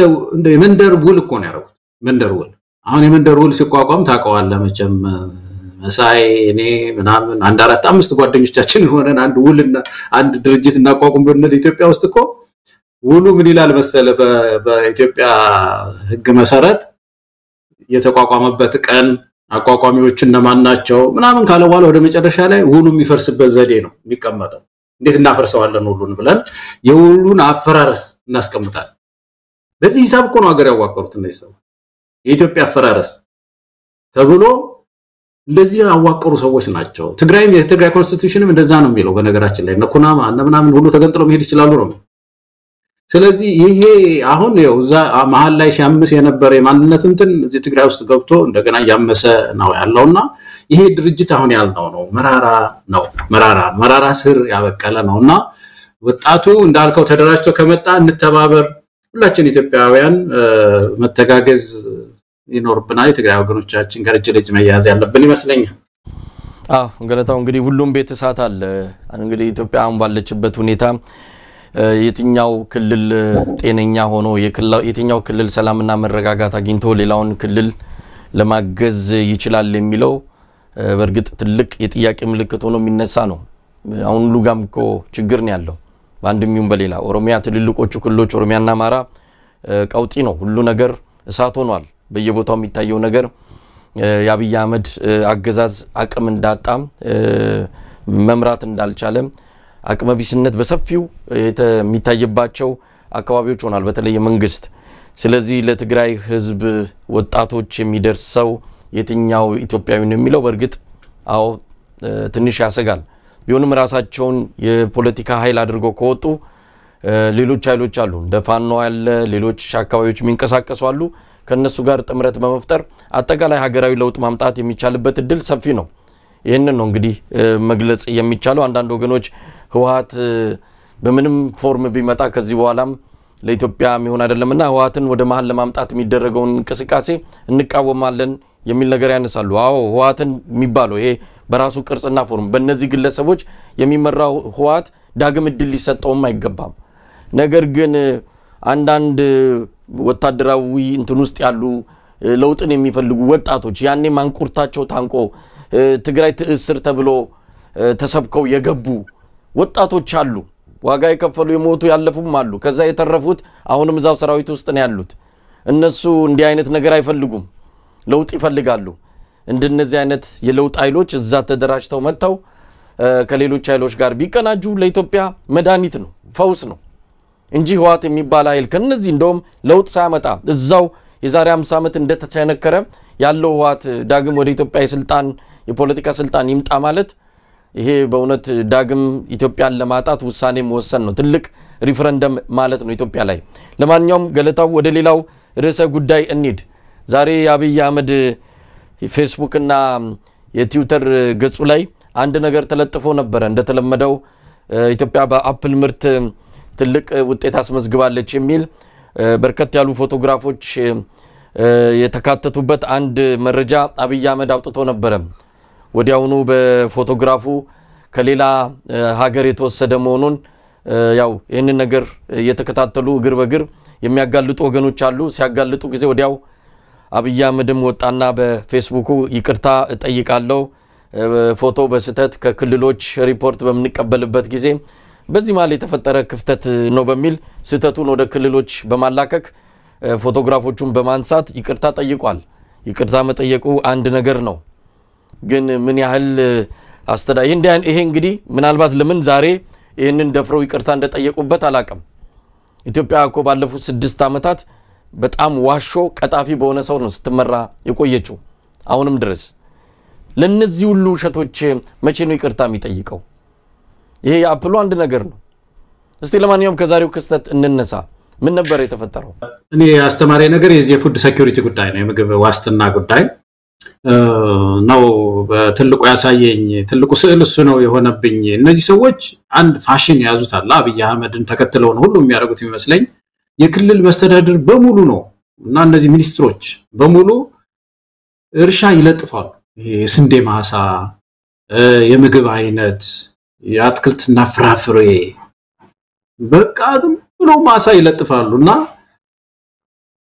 በፎቶ ሊያጠግቡት እንደዚህ ህዝቡን በፎቶ ማጥገብ ባይን ጥገበው አይነት ነገር ፕሮፓጋንዳው ምንድነው ምን ያስፈልጋል መጀመሪያ ለምን ያስፈልጋል አንድ ያውም ጠቅላይ ሚኒስትር እኮ ነው ሌላው መቼም እንግዲህ መቼም ግብርና ውስጥ የሚሰሩ ኤክስፐርቶች ለምሳሌ ይሄ ኃላፊነት የተሰጣቸው ማለት ነው የአዝርዕት ምናምን ኤክስፐርቶች አሉ ምናሉ አንድ ቦታ ይሄዱና ያንን ፎቶ አንስተው ስራዬ የደከምኩበት ከገበሬው ጋር እጅ ለእጅ ተያይዤ የሰራሁት ምናምን ሊሉ ይችላሉ ግን በሚኒስቴር ደረጃው ጠቅላይ ሚኒስትሩ ያገሪቱ መሪ ዝም ብለው አንድ 26 እንትኖችን ያንጠለጠለ አንድ አባ ምንድነው አፕል ማንጠልጠል እንደዚህ እና ደግሞ የተወሰነ ማሳየቱ ምንድነው እነዚህ ሰዎች የሚጠቅማቸው ነው ለማን ነው የሚያሳዩት ለማን ለኢትዮጵያ ህዝብ ነው ዓላማው መቼም መስለኝ እንግዲህ በምግብ ራሳችሁን ችላቸው እየቻልን ነው ችለናል ነው መስለኛል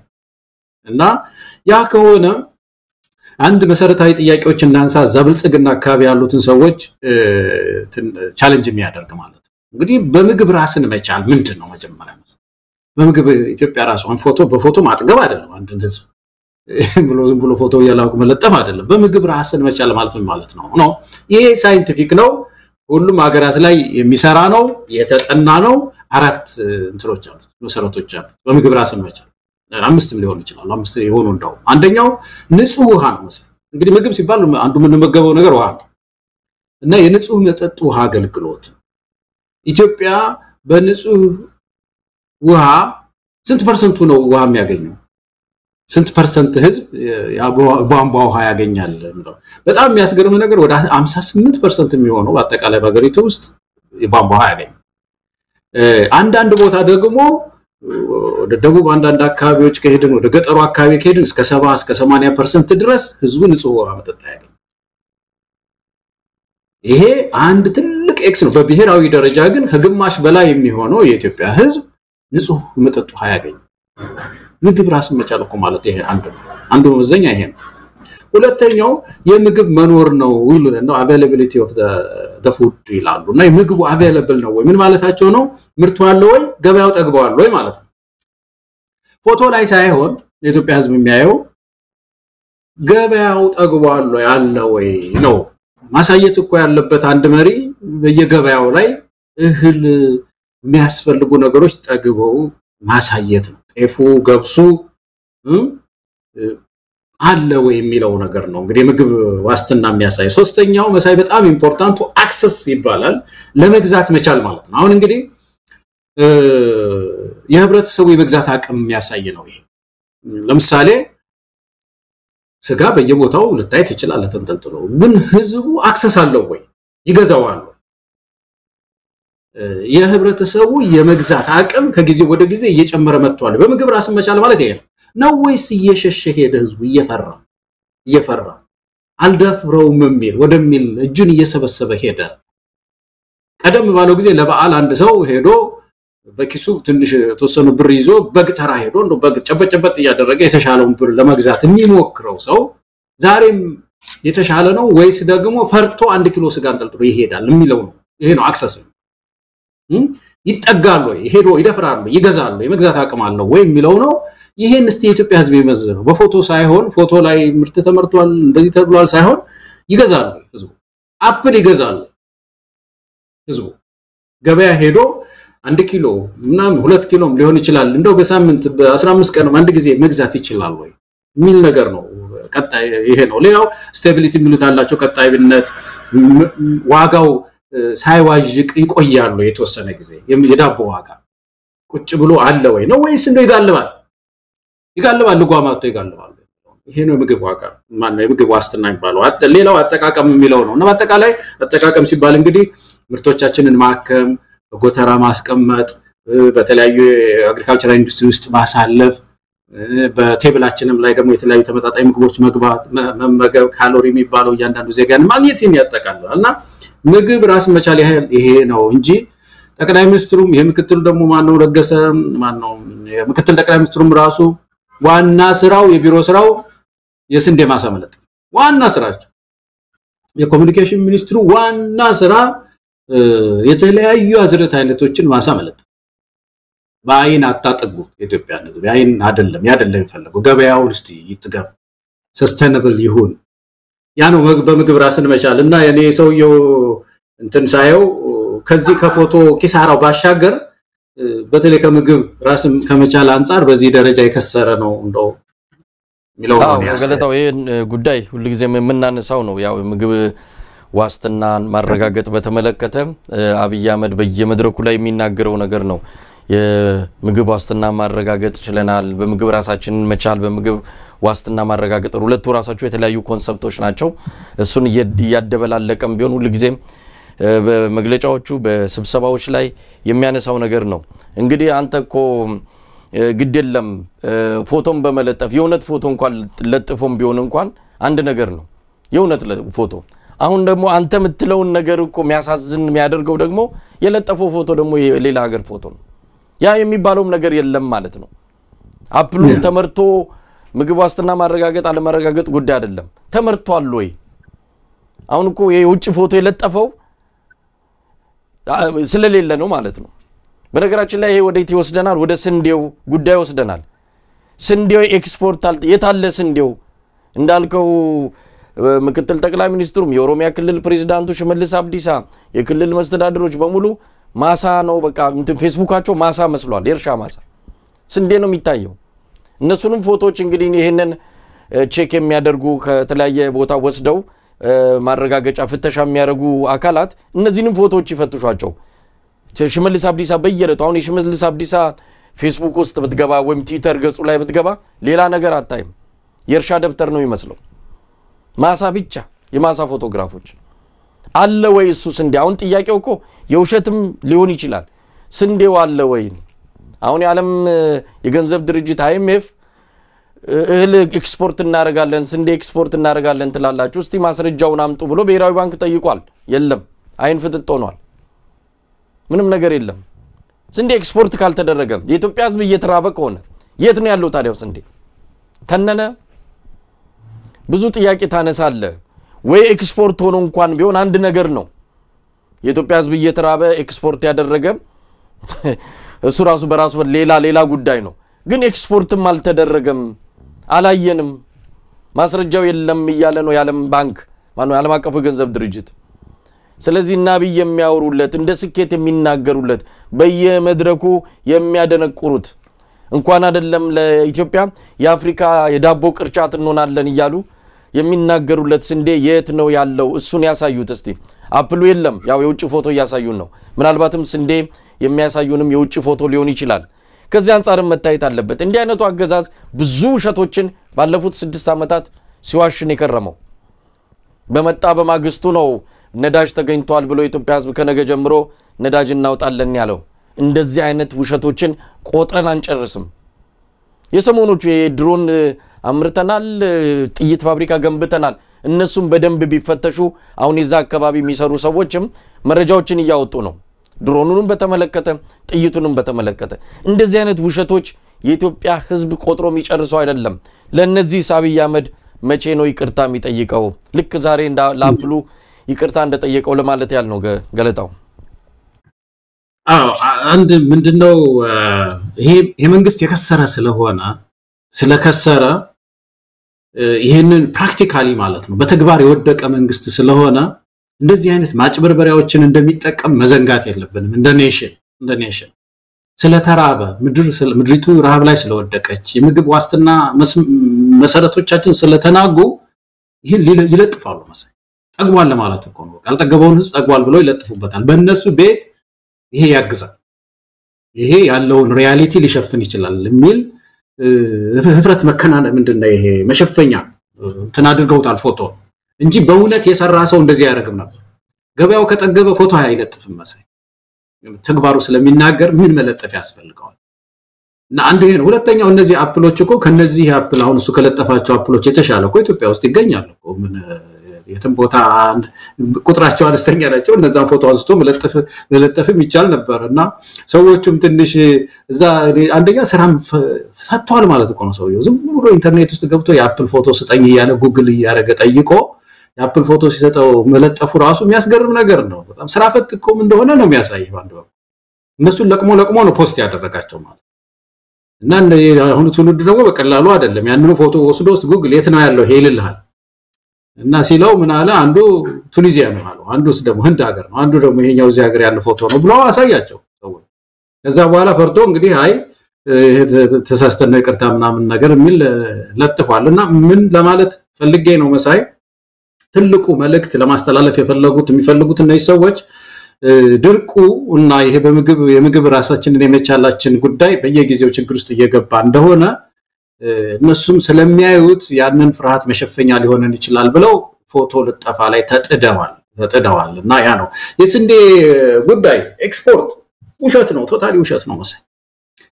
ስንዴ ኢትዮጵያ አሁን ኤክስፖርት ማድረግ ቀርቶብን ገበያውን ባረጋጋ ነው ማረጋጋትም አልቻልንም የስንዴ ገበያ በመሰረቱ ኢትዮጵያ ውስጥ አንድ ኩንታል ስንዴ የሚሸጥበት እና ኬንያ ውስጥ ያለ የስንዴ ዋጋ በጣም የተራራቀ ርካሽ ነው ኬንያ ውስጥ መሰለኝ ርካሽ ነው ወደ $20 ነው እንደዚህ ይቀንሳል ኬንያ ውስጥ አንድ ኩንታል ስንዴ ምን ብላ ነው ከኛ የምትገዛው ኬንያ በዛ ዋጋ እኛ ጋር እኮ ስንት ነው $80 ይሁን $90 አካባቢ ነው እነሱ ጋር ወደ 60 እንደዚህ አካባቢ ነው እና ይለያያል ዋጋችን ሌላም ሀገር እንደዛ ዓለም አቀፍ ገበያውም ያየ እንደሆነ የስንዴን ዋጋ ኢትዮጵያ ውስጥ ካለው ዋጋ ይቀንሳል እና እኛ ጋር ተርፎ ገበያው ተረጋግቶ ስለዚህ ኤክስፖርት እንዳደርግ የሚባል ነገር የለም የለም ያቺኑ ገበሬው ያመረታትን ጥቂት ነገር ጉሩሩን ይዘን ነጥቀን ሸጠናል የሚሉ ከሆነ ያ ትርፍ ኤክስፖርት ተደረገ አይባልም መቼም ያ ወንጀል አንድ ህብረተሰብ ለረሃብ አጋልጦ ጥይት ለመግዣ የዳውን 15 ኪሎ ስንዴ ሸጦ ከሆነ ያ ወንጀል ነው የሚሆነው እንጂ እንደ አንድ ሰክሰስ ኢትዮጵያ ልክ እንደ አንድ ስኬት እንደ እርሻ ስኬት ሊታይ አይችልም እና በአጠቃላይ ሁሉም ሀገር መሳይ በእርሻ በኩል በጣም ጠንካራ ፖሊሲ ነው ያላቸው በእርሻ ላይ ጠንካራ ፖሊሲ ነው ያላቸው በጣም ሰለጠኑ ምንላቸው ብዙ ጊዜ ያነሳናቸው እንደ ጃፓን ሳይቀሩ በሩዝ ላይ ራሱን የቻለ ፖሊሲ ነው ያላቸው ሩዝ ላይ የሴኩሪቲ ኢሹ ነው የሚሉት ነው የፉድ ሴኩሪቲ ኢሹ ነው ጠንካራ ፖሊሲ ነው ያላቸው በየጊዜው ምርቱ እየተለካ ገበሬው ማግኘት ያለበትን የእርሻ መሳሪያ ግብአቶች እንዲያገኝ እየተደረገ ከባድ ትኩረት ነው የሚሰጡት ኢትዮጵያ ውስጥ ያ ትኩረት የለም ጦሙን የሚያድር መሬት እልፍ ነው መሳይ ጦሙን የሚያድር መሬት ኢትዮጵያ ውስጥ ማአት መሬት ጦሙን ነው የሚያድር አሁን ስንዴ የሚሆነው የሎላንዱ አካባቢ ገርማሃል የዝቅተኛው መሬት ለጤፍ ጥሩ ነው ጤፍ ብዙ ቦታ ልናመርት እንችላለን ባለፈው ያነሳ ነው ስንጸልም እንጀራ ስጠን ነው ምንለው ኢትዮጵያውያን እና እንጀራ ነው መጀመሪያ የሚያስፈልገንና ለእንጀራ የሚሆን መሬት ጦሙን ነው የሚያድር ብዙ ቦታ አንተክልበትም አሁን አፕል ያለው ይሄ ሰውዬ በጣም የሚያስገርም ቀዝቃዛ ቦታ ነው አፕል የሚፈልገው ቀዝቃዛ ያሉ ቦታዎች ይፈልጋልና ወደ ደብረ ብርሃን ብትሄድ የተወለድኩበት አካባቢ ወደ መንዝ ብትሄድ ወደዛ አካባቢ አሁን የአፕል ሀገር ነበር የሚሆነው ነገር ደብረ ብርሃን በተለይ በጣም ከባድ አፕል ሊመረት የሚችልበት ቦታ ነው ጦሙን ያደረው መሬቱ በየቦታው ስለዚህ እንደዚህ አይነት ተለያዩ የምርት ዘዴዎችን እየተጠቀሙ አንድ አካባቢ አንድ ስፔሻል ፕሮዳክት ያያሉ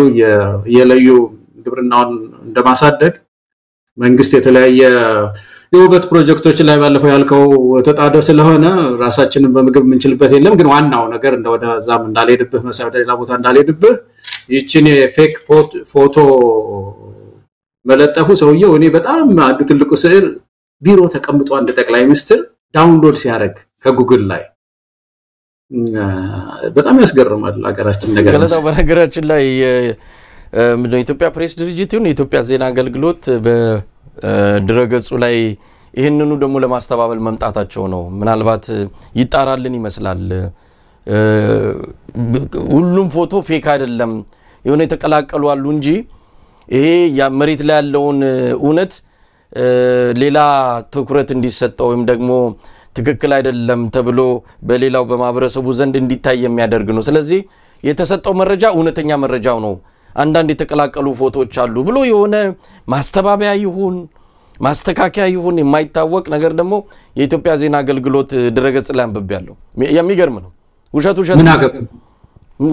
ነው ተቀላቅሎ ገባ ምናምን የሚል ነገር ነው እንግዲህ ስለዚህ ዋናውን እንትን ሊያጠፋው አይገባም ዋናው መልእክቱ አፕል ያመረትን ነው በአፕል ተሳክቶልናል እቺ ፎቶ ገባች ተብሎ ትልቁ ወሬ እሱ መሆን የለበትም ነው እንግዲህ እኔ ምን አገባቸው ማለት ነው እንጂ መሳይ እንዴ ሰውየው ይቅርታ አለ አይደለም እንዴ የዜና አገልግሎት እኮ ነው ይሄ ሚዲያ አገልግሎት ነው ማን ተሟገት ያለው አሁን ለሱ ሄዶ ምን ያህል አድርባይ የሆነ ተቋም እንደውም ይሄ ተቋም አሁን እዚህ ውስጥ ገለልተኛ ሆኖ መረጃ ማቀበል ሲገባው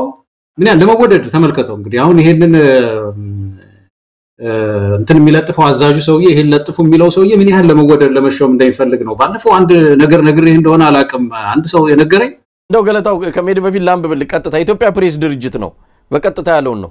ከዚሁ ጋር ተያይዞ ትላንት በጠቅላይ ሚኒስትሩ ገጽ ላይ የአፕል ምርትን በተመለከተ የተለጠፈው መረጃን በመነሻ በማድረግ ጥቂት ግለሰቦችና መረጃ እናጣራለን የሚሉ አካላት የተዛባ መረጃ እንደሆነ አድርገው አጠቃላዩን እውነታ ለማዛባት ሞክረዋል ሆኖም በምስሎቹ ላይ በስህተት ከተቀላቀሉት ጥቂት ምስሎች ውጪ አጠቃላይ መረጃው ላይ ክፍተት እንደሌለ መረዳት ያስፈልጋል እውነታው መሬት ላይ ያለና ማንንም በተግባር በሚያዩ ጉዳይ እንደሆነም መገንዘብ ይገባል ነው ይሄ ነው እንግዲህ ከኢትዮጵያ ፕሬስ ድርጅት ላይ ይወጣው አብይ አህመድ ይቅርታ ይጠይቀበትን የኢትዮጵያ ፕሬስ ድርጅት ደግሞ እንዳልከው ልወደድ ባይሆን ወይ ምን አይነት ብቻ ስም የሌላቸው ወጥቶ ይሄንን ማስተባበያ ሰጥተዋል ይሄ እንግዲህ እንዳልከው ምን አይነት አስተሳሰብ እንደሆነ ሊገባኝ አልቻለም በእውነት ሀገራችን በጣም የተሳከረ ነገር ውስጥ ነው ብዙ ሰዎች ጥሩ ያልሆነ ቁመና ያላቸው ሰዎች አመራር ቦታዎችን ይዘዋል በተለይ ሚዲያውን የሚመሩ ሰዎች እንደዚህ አይነት አደርባይነት ጥሩ አይደለም ባለፈው ላነሳልህ የነበረው አንድ ሰው ሲነግረኝ አንስተናል ይመስለኛል ጉብኝት እንጎበኛለን አለ እና የተለያዩ ተቋማትን ይሄ አርቲፊሻል ኢንተለጀንስ ምናምን የሚባሉ በቃ አሉ አይደለም ተቋማት እየዞርን እንጎበኛለን አለና ስንጎበኝ አስጎብኚዎቹ የሚናገሩት ጠቅላይ ሚኒስትሩ ይያሉ ነው አለ በጠቅላይ ሚኒስትሩ ሐሳብ አመንጭነት ጠቅላይ ሚኒስትሩ እንደዚህ ባሉት መሰረት አንዳንድ ደግሞ የጠቀሷቸው ጥቅሶች አሉ ጠቅላይ ሚኒስትሩ በአንድ ወቅት እንደዚህ ያሉ ምናምን ይያሉ ይላሉ አለና አንዱ ከኛ ከምን ጎበኘው መካከል አንዱ ወጣት ምን አላለ በየቦታው ሲዞር ጠቅላይ ሚኒስትሩ ነው የሚባለውና እስቲ የናንተ ንገሩን እናንተ እንደ ተቋም ምንድነው የምትሰሩት አላማችሁ ቪዥናችሁ ምንድነው እዛ ላይ አተኩሩ እና ይሄ 10 ጊዜ ጠቅላይ ሚኒስትሩ የሚለው ነገር ተቋሙን እንዳና ያደረገን አለ ጥያቄ ነው ያቀረበው እና ይሄ ሰው ገለጻ የሚያደርገው ሰውዬ ሌላ ይሄንን እንትን ኢግኖር አደረገዋል ይሄንን መልስና ሌሎች ጥያቄዎችን ከመለሰ በኋላ መጨረሻ ላይ አንተ ወንድሜ ጠቅላይ ሚኒስትሩ 10 ጊዜ አትበላልከኝ አይደለም ማለት 100 ጊዜ ጠቅላይ ሚኒስትሩ ላለው ወንድሜ አለኛ አንተ አልጠግበውም ጠቅላይ ሚኒስትሩ ብዬ አልጠግብም የኔ ወንድም ማለኛ አለዋል እንደነዚህ አይነት ሰዎች ናቸው ያ ተቋም እየመሩ ያሉትና ይሄም የኢትዮጵያ ፕሬስ ኤጀንሲም ማገባ ውስጥ ያለው ጥልቅ ውለት አለመዋል ነው እንግዲህና አንድ ተቋም በተለይ ፕሬስ ኤጀንሲ በዚህ ላይ ገለታው አብይም በጣም ይፈልጋል እንደውም እኔ ከሱ በመጣ ትዕዛዝም ይመስለኛል ይሄ በጠቅላይ ሚኒስትሩ ሐሳብ አመንጭነት በየቦታው በየዜናው ላይ ኢየሱስም እንዲገባ በማድረግ ረገድ አንዳንድ ጊዜ እነዛም ወደው አይደለም ሰውየው ስለሚፈልገው ነው በጣም ይፈልጋል በየቦታው ስሙ እንዲነሳ በየቦታው አሻራውን መትከል ይፈልጋል ታስታውስ እንደሆነ አዲስ አበባ ያሉ የብልጽግና የክፍለ ከተማ የብልጽግና አመራሮች ያንድ ጊዜ የግምገማ ሰነዱ ላይ ግምገማ የተደረጉበት ነጥብ ምን ያህል የጠቅላይ ሚኒስትሩንና ያዳነች አቤቤን ትዊተርና ፌስቡክ ላይክ ታረጋላችሁ ሼር ታረጋላችሁ ነው እሱ ነው ግምገማ ነጥቡ ይሄ ተመዝኖ ነው ስልጣንም ሹመትም ሽረትም የምታገኘው ስለዚህ ይፈልገዋል ወደው አይደለም ያው ማጎንበስ የብልጽግና እንትኖች ባህሪ ቢሆንም ሰውየው የሚፈልገው ስለሆነ ሰውየው የሚፈልገውን ያደርጉለታል ማጎንበስ አጎንበሰ እኔ በነገራችን ላይ እዛ በነበርን ጊዜ አንድ ያየሁት ነገር ሁሉም ስሙን ሲጠሩት አለቃ ብለው ነው የሚጠሩት አለቃችን አለቃ እንደዚህ ብሎ አለቃ በጣም ይሄ የአንድ ጠቅላይ ሚኒስትርና የበታይ ሰራተኛ አይነት ግንኙነት አይደለም የንጉስና የሎሌ እንደ ንግስና ነው የሚያዩት ንጉስ የተቀባ ንጉስ ስለዚህ ይፈሩታል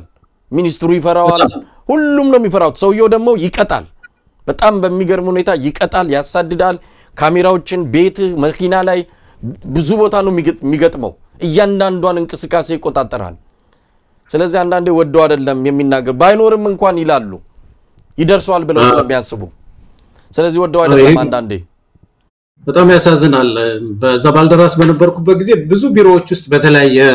እንትን አጋጣሚ ሄጃለሁ ብዙ ቢሮዎችን ጎብኝቻለሁ የዚህ ምንድነው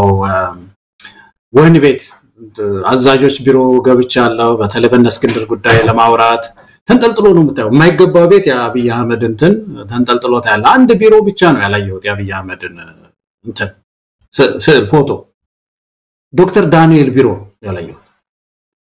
ዶክተር ዳንኤል የሰብአዊ መብት እንትን የነበረው ኮሚሽነር የነበረው ቢሮ ሄጃለሁ ብዙ ጊዜ ላናግረው በተለያየ ጉዳይ ከኋላው እሱ ከተቀመጠበት ኋላ የለም እሱም ብቻ ነው ያየሁት እንጂ ሌሎች ቢሮዎች በቃ ምን ያህል እንደ አምልኮ እንደተያያዘ ነውና ይሄ ሰው ስራ አስፈጻሚ እኮ ነው የአንድ መንግስት ስራ አስፈጻሚ ነው ሰብሄርም እንኳን አይደለም ንጉስ አይደለም ስራ አስፈጻሚ ነው ነገ በምርጫ ሊሄድ ይችላል በግምገማ ሊወርድ ይችላል ፓርላማው ነገ ሊቀይረው ይችላልና እነዚህ በተለይ ነፃ ተቋማት እንደዚህ ያደረጉ ያንን ተክለሰውነት የመገንባት ስራቸው ዲሞክራሲያዊ አይደለም በአጠቃላይ መሳይና ያሳዝናል ገለታው እንግዲህ የጥላቻ ንግግርን የተመለከተ አንድ ርዕሰ ጉዳይም አለን ከዛ በፊት ግን ሰሞኑን ኢዜማን የተመለከተ አንዳንድ መረጃዎች ያው ሲወጡ ነበር ሪፖርተር ዛሬ ያወጣውን አንድ መረጃ ከፕሮፌሰር ብርሃኑ ነጋ የኢዜማ መሪ የተናገሩት ነው ኢዜማ ለቅቡልነት መታገል ያለብኝ አሁን ነው አለ ይላል ርዕሱ ነው የኢትዮጵያ ዜጎች ለማህበራዊ ፍትህ ኢዜማ ፓርቲ መሪ ብርሃኑ ነጋ ፓርቲያቸው ለቅቡልነት መታገል ያለበት አሁን መሆኑን ተናገሩ ነው የኢትዮጵያ ፖለቲካ አርቆ ከሚመለከት ተሻጋሪ ከሆኑ ግቦች ይልቅ ባጭር ጊዜ እይታዎች ላይ መጠመዱ የተናገሩት መሪው ይሄ አርቆ ያለ መመልከት ችግር ደግሞ ፓርቲያቸውን በውስጡ ሲንጠው እንደቆየ ገልጸዋል ዘለቄታዊና ረጅም ጊዜ የሚቆይ ሐሳብና ስትራቴጂ ይዞ መምጣት የፓርቲው መሰረታዊ ግብ መሆኑን በመጠቆም ይህን በግልጽ ማበጀቱን ጠቅሰው ሁለተኛና ቀጥሎ የሚመጣው ላሉት ለቅቡልነት መታገያ ጊዜ አሁን መሆኑን ገልጸዋል ነው የሚለው ብርሃኑ ነጋ ሰሞኑን የፓርቲው ስብሰባ ተከናውኖ የተናገረውን በመጥቀስ ነው እንግዲህ ኢዜማ መግለጫ ማውጥቷል ለሌሎች የኢትዮጵያ ኃይሎች በተለይ ብረት ላነሱም ምክሩን ለግሷል ምክር የለገሰበት መግለጫው ላይ እንዳለው ከሆነ መሳሪያችሁን አስቀምጡ ምንም የምታመጡት ለውጥ የለም ብታመጡ እንኳን ጤናማ ኢትዮጵያ አትሆንም ይልቅስ መሳሪያችሁን አስቀምጣችሁ በዚህ በሀገራዊ ምክክር ኮሚሽኑ ሂደት ውስጥ ገብታችሁ ድርሻችሁን አበርክቱ የሚል ምክር መክሯል እንግዲህ ለአቅመ ምክርም የደረሰ ፓርቲ መሆኑን ያሳየበት መግለጫ ነው ለማንኛውም ለቅቡልነት ነው ከዚህ በኋላ ምን ታገለው አለ ምንድነው ቅቡልነት በራሱ ኢዜማ ማን ነው ምንድነው ስለ ኢዜማ እስቲ ትንሽ ነገር እንበል በርግጥ የሚገባው ነው ብለን አይደለም ኢዜማ ሰው እንክንተፍ ብሎ የተተፋ ፓርቲ ነው እውነት ለመናገር ብልጽግና አንደኛውን ይሻላል አንደኛውን የመንግስት ትርጉም ያለው የመንግስት ስልጣን ይዘው ህዝብ እየጨቆነ ነው እነዚህ ወይ ስልጣን አልያዙ ግን እየታከኩ ምንጣፍ እየጎተቱ ለስርዓቱ ደንበኛ አገልጋይ ሆነው ነገር ግን ነፃና ለኢትዮጵያ ህዝብ የሚያስብ ተቀናቃኝ ፓርቲ ለመሆን ደግሞ ይመጣሉ በእንደዚህ አይነት መግለጫዎች ገለታው እንዴት አየው ያ መቼም የመደራጀት መብት ድርጅትም የግለሰቦችንም መብት መሳይም ምንም በጣም ነው የምናከብረው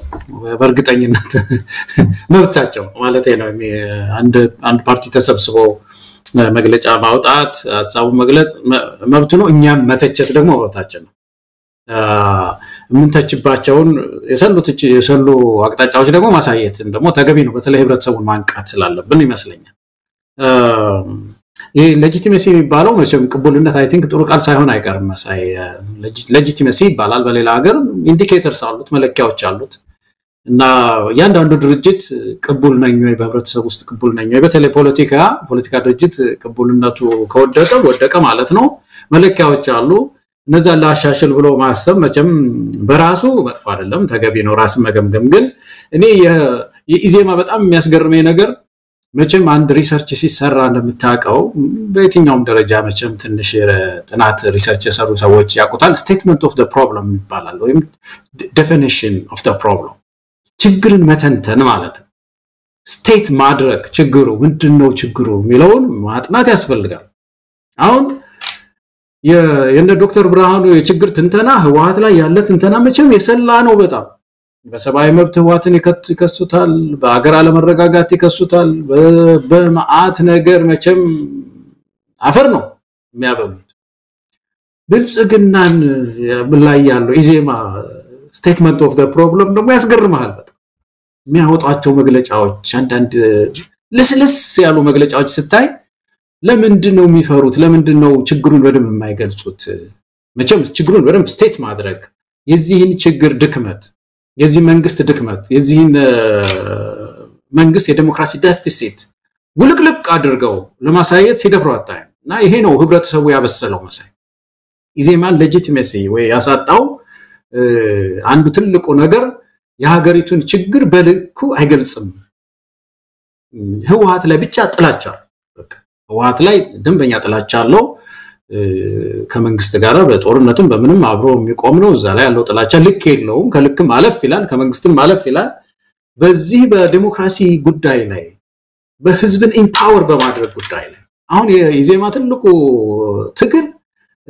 የስልጣን መቀራመት ነው። የማዕከላዊ ስልጣን ላይ ኢዜማ የተወሰነው እንትን ማግኘት ዶክተር ብርሃኑ አሁን አግኝቷል። ሌላ እንዲጨመር ነው የሚፈልጉት። የተወሰኑ 1 3 4 5 ከገቡ ይረካል። በቃ ህዝብን ኢምፓወር ማድረግ ላይ አይደለም ትግላቸው። የኤሊት ባርጌን ላይ እንደው እንትንን ለማጠናከር ነው ያለው እንዳልከው ስልጣን መጨመር ነው። አሁን ክልል ደቡብ ክልል ላይ አንድ የኢዜማ አባል አመራር ደቡብ ክልል ላይ ትልቅ ስልጣን አግኝቷልና እንኳን ደስ አለን የሚል ገጻቸው ላይ ጽፎ ተመልክቻለሁ። እንዳልከው ነው በመንግስት መዋቅር ውስጥ በክልል የሚዩም በፌደራል ስልጣን ማግኘት ነው። ያን ስልጣን ሲያገኙ ለነሱ ትልቅ ስኬት ነው። እንኳን ደስ አለን ብለው መግለጫ በገጻቸው ላይ ይቻለውና ያንን ያልከው ለማጠናከር ነው። በየቦታው ስልጣን ሹመት ማግኘት የብልጽግና የኢዜማ የመጨረሻ ግብ ይመስላል አሁን ከመናየው። ያ ነው አሁን ኢትዮጵያ ውስጥ ያሉ ፓርቲዎች በተለያየ መንገድ ይገለጻሉ። ከዚህ አንሰላለፋ አንዳንዶቹ ህዝብን ኢምፓወር ማድረግ መቻል አለብን፣ ምርጫ መካሄድ አለበት ማለት ነው። ተካሂዶ ሽግግር ጊዜ ይምጣ ምናምን የሚለው ሐሳብ አሁን ህዝብ ራሱ የስልጣን ባለቤት መሆን አለበት ነው። የተወሰኑ ደግሞ የስልጣን ምክክር ነው ማድረግ የሚፈልጉት። አስገቡን ነው የተወሰነ መንገድ አስገቡን። አሁን ኦፌኮም አሁን የያዘው አቅጣጫ እንደዛ ነው የሚመስለው። እነዚህ የተወሰኑ ፓርቲዎች የተወሰኑ ወንበር ካገኙ በቃ እኛ ተመካክረን ከመንግስት ጋር ሆነን ተመካክረን ችግር እንፈታለን የሚል ሐሳብ ነው ያላቸውና ኢዜማም እንደዛ አይነት አካሄድ ነው ያለውና ይሄ ከህብረተሰብ ድጋፍ ጨርሶ አባሮታል፣ አስወጥቶታል፣ ለጥፎታል። ከኢዜማ ጋር ከብልጽግና ጋር ወስዶ ለጥፎታልና እኔ ይሄ ፓርቲ አብሮ የሚደቆስ ነው ይመስለኝ ከብልጽግና ጋር አብሮ የሚደቆስ ነው። በቀላሉም ታጥቦ የሚጸዳም አይመስለኝም። አበላሽተውታል። እና ዶክተር ብርሃኑ ከፖለቲክስ ውጭም የሆኑ ነገሮች ሲናገሩ የነበሩ ናቸው። ተቀናቃኛቸውን አንድ ፓርቲ ሆኖ ማኒፌስቶ አውጥቶ ፖሊሲ አውጥቶ የተሻለ አማራጭ ይዤልህ መጥቻለሁ ህዝብ ሆይ ኢትዮጵያዊ ሆይ እኔ የተሻለ ነገር አለኝ ማለት ሲገባው እኛ ፓርቲ ሆነናል ግን አብይ የተሻለ ነው ከኔ እያሉ ደግሞ መዋጮ የዜማ አባላት አዋጡ ፓርቲ አቋቁመናል ለጊዜው የያዘው ይቀጥል እኛ ዝም ብለን አጨብጫቢ ሆነን እንቀጥል የሚለው ነገር ከመድበለ ፓርቲ ስርዓት ይወጣ ነው በአጠቃላይ መሳይ እና ይሄ መሰረቱን ራሱ አበላሽተውታል የዜማን መሰረት ፍልሰቱም እናቀው ነው። በጣም ብዙ ሰው ለቋልና እኔ መንግስት ድጋፍ ስላለው ፋይናንስ ስላለው ጥሩ ቢሮዎች ስላሉት የተወሰኑ አለው ይላል ሚዲያ እንደልቡ ስለሚያገኝ እንጂ እኔ ቁመናም ያለው አይመስለኝም ፓርቲው በአጠቃላይ በኢዜማ ላይ ያለኝ እንትን ይሄ ነው መሰለኝ። ገለታው ኢዜማን እንዳልከው በኢትዮጵያ ውስጥ ካሉት ጽፈት ቤቶች ውስጥ አሁን የቀሩት አዲስ አበባ ላይ ያሉት 4 ናቸው 3 ከነዛም ውስጥ አንደኛው ዋናው ጽፈት ቤቱ ዛ መስቀል አደባባይ ስቴዲየም ጋር የሚገኘው ዋናው መስሪያ ቤቱ ነው። እሱንም የቢሮ ኪራይ መክፈል እንዳልቻለና ምናልባት ያው የመንግስት ድጋፍ ነው በመንግስት ድጋፍ ነው አንዳንድ እንቅስቃሴዎቹን የሚያደርገውና የመንግስት ድጋፍ ከነጠፈ ሁሉም ጽፈት ቤቶቹ አዲስ አበባ የቀሩት 2-3ቱም ሊዘጉ እንደሚችሉ ነው። ያው እንዳልከው ነው በመንግስት ድጋፍ ነው መዋቅር ውስጥ ገብቷል። በቅርቡ ከፓርቲው ተለይታ ወደ ውጭ ሀገር ተኮበለለች አለች የቅድስት የምትባል የሴቶች ጉዳይ ኃላፊ መሰለችኝ። እሷ እንደዚሁ በተለያየ አጋጣሚ የተናገረችውንም ሰምቻለሁ። ፓርቲው ምን አይነት የብልጽግና ምንድነው ኮቴ ሆኖ እየሰራ የሚገኝ መሆኑን ነው የገለጸችው። አሁን መሰስ ብሎ ገብቷል መዋቅሩ የብልጽግና ምንድነው የብሔራዊና መረጃ ደህንነት ሰዎች ገብተው ፓርቲው የሚዘውሩት እነሱ ናቸው። ሁለቱ ዛ ብላነው 3 ሰዎች ናቸው አሁን አክቲቭሊ እየሰሩ ያሉት ብልጽግና ላይ ብርሃኑ ነጋ ግርማ ሰይፉና አርኪቴክት ዮሐንስ የሚባሉት እነዚህ 3ቱ ናቸው። በነገራችን ላይ በተለይ ስለ ሁለቱ ሌላ ጊዜ ስብናቸውንም በተመለከተ መረጃዎች እየመጡልን ነው በሰፊው እንሄድበታለን። አርኪቴክት ዮሐንስ የሚባለውና ይሄ ማነው ግርማ ሰይፉ የሚባለው ሰውየን ነገር ግን ፓርቲው በተመለከተ አሁን የጀመረው ነገር ትንሽ መስመሩንም የሳተ ነው አሁን ብልጽግና መንደር አይተ እንደሆነ ስለ ምርጫ ገና ወሬውንም በደንብ አፋቸው ላይ ያመላለሱ አይደለም አሁን ዋና ምርጫ የሚቀጥለው ምርጫ ላይ እንሳተፋለን በምርጫ አጀንዳውን ወደፊት ያመጣው ነው ብልጽግና ማን ነው ኢዜማ አሁን እኮ ስማቸውም የቀያየር መጠቀም ጀመረን አንድ አይነት ስለሆኑ ሰሞኑን አንድ ሚዲያ ላይ ቀርቦ ነበር ፕሮፌሰር ብርሃኑ ነጋና ጋዜጠኛው የጠየቀው ጥያቄ ጥሩ ጥያቄ ነው ለምን አትቀላቀሉም ነው ያላቸው ለምን እንዲዛዚ ከማለት ለምን ከብልጽግና ጋር አትዋሃዱም አላቸው መሆን ያለበት ነው ይዋሃዱና አንድ ሆኖ ይምጡ የምን ሌላ ተቋሚ ለመምሰል እንዲህ አይነት እንደው ላይታች ማለት በጣም ያስገርማል አሁን ሰሞኑን የሚሰጠው የቅቡልነትን በተመለከተ ለተቋሚዎች ያደረገው ጥሪ ትጥቃችሁን አስቀምጣችሁ ወደዚህ ወደ ምንድነው ወደ ብሔራዊ ምንድነው ምክክር ኮሚሽኑ ግቡና በዛ ነው ለውጥ ሊመጣ የሚችለው ይላል አሁን ይሄ ከብልጽግና በምን ይለያል ይሄን ለማለት ብልጽግና አነሰ አብይ አህመድ አነስኳለ ብርሃኑ መጥቶ የሚነግረን እንዴ በተደጋጋሚ ሰማነው እኮ መሳሪያ አስቀምጡ የሚለውን እኮ ሰማነው ይሁሉ ሰው አለቀ ዋጋ ከፈለ ዛሬ ብርሃኑ ነጋ መሳሪያ አስቀምጡ ይላል እሱ ነው የሚመርጠው የትግሉን እሱ እንግዲህ ለራሱ መርጧል ለሌላው የሚመርጥበት ምክንያቱ ምንድነው እሱ ያዋጣኛል ያለው መለጠፍ ምንጣፍ መጎተት ነው ካለ መጎተት ነው ሌላው ደግሞ አይደለም እኔ ብረት አንስቼ ነው የምታገለው አያዋጣኝም እንግዲህ ያይ አብሮ የገባው እና ጥሪ ተደርጎለት የገባው ከነ ብርሃኑ ነጋ ጋር ኦብነግ በፍጹም ብሎ ውሉን አፍርሶ ሌላ አቋም ላይ ነው ያለው ሌሎችም እንደዚሁ የገቡት እንኳን እየወጡ ባለበት ሰዓት ላይ ብርሃኑ ነጋ መሳሪያችሁን አስቀምጣችሁ ያብይ ድግስ ላይ ታደሙ የሚለው ነገር ትንሽ ሞራልም እያጣ የመጣ ፓርቲ ነው በርግጥ ሞራል ካጣ ቆይቷል አሁን መስመሩን ቀይ መስመሩን እያለፈ እንደው የሰውን ስሜትም እየተፈታተነ ያለበት ሁኔታ ነውና እስቲ ምን ማለት ይቻላል እንደው ስለ ብልጽግና የና አጀንዳም ከፍተን ጊዜ መውሰድም አልነበረብንም ማን ነው ስለ ኢዜማ ማለት I think በዚህ ጉዳይ ላይ መነጋገራችን ጥሩ ነው ተገቢ ነው ኢዜማንም በሚመለከት መነጋገር አስፈላጊ ነው በተቻለ መጠን ስርዓቱ ይቆይ ዘንድ አንድ ደጋፊ ኃይል ሆኖ ስለሚታይ መጋለጥ አለበት የፓርቲ በየሰለማምን ነው በመጀመሪያ ስለዚህ ስለ ቢሮ ስለ ጥቅም ስታነሳ አንድ ማቃውን ታሪክ ልንገርህ እዛ ባልደራስ በነበርኩበት ጊዜ እንግዲህ ለኢዜማ ያ ቢሮ ሲሰጠው ትልቅ ቢሮ ነው እንደምታውቀው የአደጋ መከላከልና ምናምን ቢሮ የነበረ ነው እና ትልቅ ቢሮ ሲሰጠው እኔ የነበርኩበት ፓርቲም ባልደራስ ጠየቀ እኛ የእንጀራ ልጆች ነን ወይ ፓርቲ ነንና ወይ ስጡን ብለን ደብዳቤ ጽፌ ሄድኩ እና ሲሄድ አይቻልም አሉ እኛ ምን ሰጥበት እንትን ለኢዜማ ለምን ሰጣችሁት ሚል ክርክር አነሳንና የሚሰጠን ጠፋ ዞሮ በጣም የሚያስገርምህ ነገር የባልደራስ ጽፈት ቤት አዲስ አበባ ውስጥ ያለ የባልደራስ ጽፈት ቤት በኔ ስም ነበር ኪራይ የተከራየ በኔ በግለሰብ መከራያ ያሳዩን አላስወጣ አላስገባውን ብሎን ከባለ ህንጻዋ ጋር ተነጋግሬ በኔ ስም ተከራይተን መንግስትም ያቀው በኔ ስም ነበር ለግለሰብ ሰው አንድ ጊዜ የመጡ ያስጨንቁኝ ነበር እዛ ሰው ተሰብስቦበታል የግለሰብ ነው ምናምን ቢሮ ነው ተብሎ የተባለ መከራናይ ነበርና እንደዚህ ያደረጉ የሚያቃወማቸውን የሚደቁሱበት ትንሽ ደግሞ ለመንግስት ቀረቤታ ላለው ደግሞ the best ቢሮ ከነ ፈርኒቸሩ የሚሰጡባት ምድር ናት እንደዚህ አይነት ምድር ናት እና ኢዜማ እንደዚህ እቺን ጉቦና ያገኘው ማለት ነው ስለሚደግፍ ከመንግስት ስለሚደግፍ ነው ያንን ጥሩ እንትን አግኝቶ የነበረው እንግዲህ ምርጫን በሚመለከት መሳይ እኔ በአጠቃላይ እንደ ኢትዮጵያ ህዝብ ምርጫ ሲቆጠር ሁሉ ያሳዝነኛል መሳይ በጣም አዝናለሁ ኢትዮጵያን የሚያክል ትልቅ ሀገር ስድስተኛ ምርጫ ይባላል አሁን ስድስተኛ ምርጫ ነው ባለፈው የተደረገው አሁን ሰባተኛ ምርጫ ልናረግ መቁጠራችን ነው የሚገርመኝ ልክ የህዝብ ውሳኔ እንደተከበረ ያ ሁሉ ወጪ እየወጣ ለካምፔን የሚወጣው ወጪ አሁን ባለፈው ምርጫ የወጣው ወጪ እንዳይመስል መሳይ ብዙ ትምህርት ቤት ሊሰራ የሚችል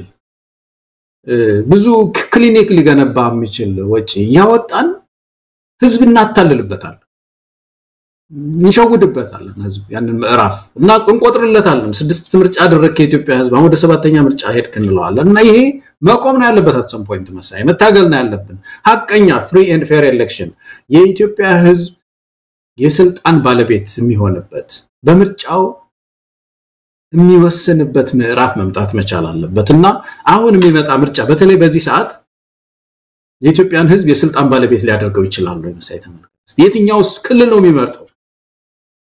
አማራ ክልል ነው ፍሪ ኤንድ ፌር ኤሌክሽን የሚመረጠው የምርጫ ክልል ተቋቁሞ ምርጫ አስፈጻሚ ሄዶ ታዛቢ ሄዞ ህዝብ ወጥቶ በኮሮጆ ውስጥ ምርጫ ሊካሄድ ነው አማራ ክልል ውስጥ ዲቤት ተካሂዶ ኦሮሚያ ክልል ውስጥ ነው ምርጫ የሚካሄደው ጋምቤላ ነው ምርጫ የሚካሄደው ቤንሻንጉል ነው ምርጫ የሚካሄደው የት ነው ምርጫ ኢትዮጵያ የምታካሄደው የሰባተኛ ምርጫ አሁን እውነተኛ የኢትዮጵያን ህዝብ ቅድም ያልነው እኮ ነው ስቴትመንት ኦፍ ዘ ፕሮብለም የሀገሪቱን ችግር የተነተነ ፓርቲ ምርጫ ተስፋ ነው ብሎ ህዝብን ይዋሻል አሁን በዚህ ጊዜ ኢዜማ ይወደቀው እዚህ ጋር ነው በጣም ከገዢው ፓርቲ ጋር የሚሞዳሞድ በተቃዋሚ ስም የነገደ ስልጣን ላይ ለመቆየት የሚሞክር ፓርቲ እንደሆነ የሚያሳየው ይሄ ነው በዚህ ሰዓት ምርጫ ኢትዮጵያ ውስጥ አይታሰብም ጨርሶ ኢትዮጵያ ውስጥ እንደው ድርድር እውነት እንደው ሐቀኛ የሆነ ፓርቲ ከመጣ ድርድር ንግግር ማድረግ አለባቸው መንግስትና ተቃዋሚ የታጠቁ ኃይሎች ወደ ድርድር መምጣት አለባቸው መጀመሪያ ሰላም ይስፈን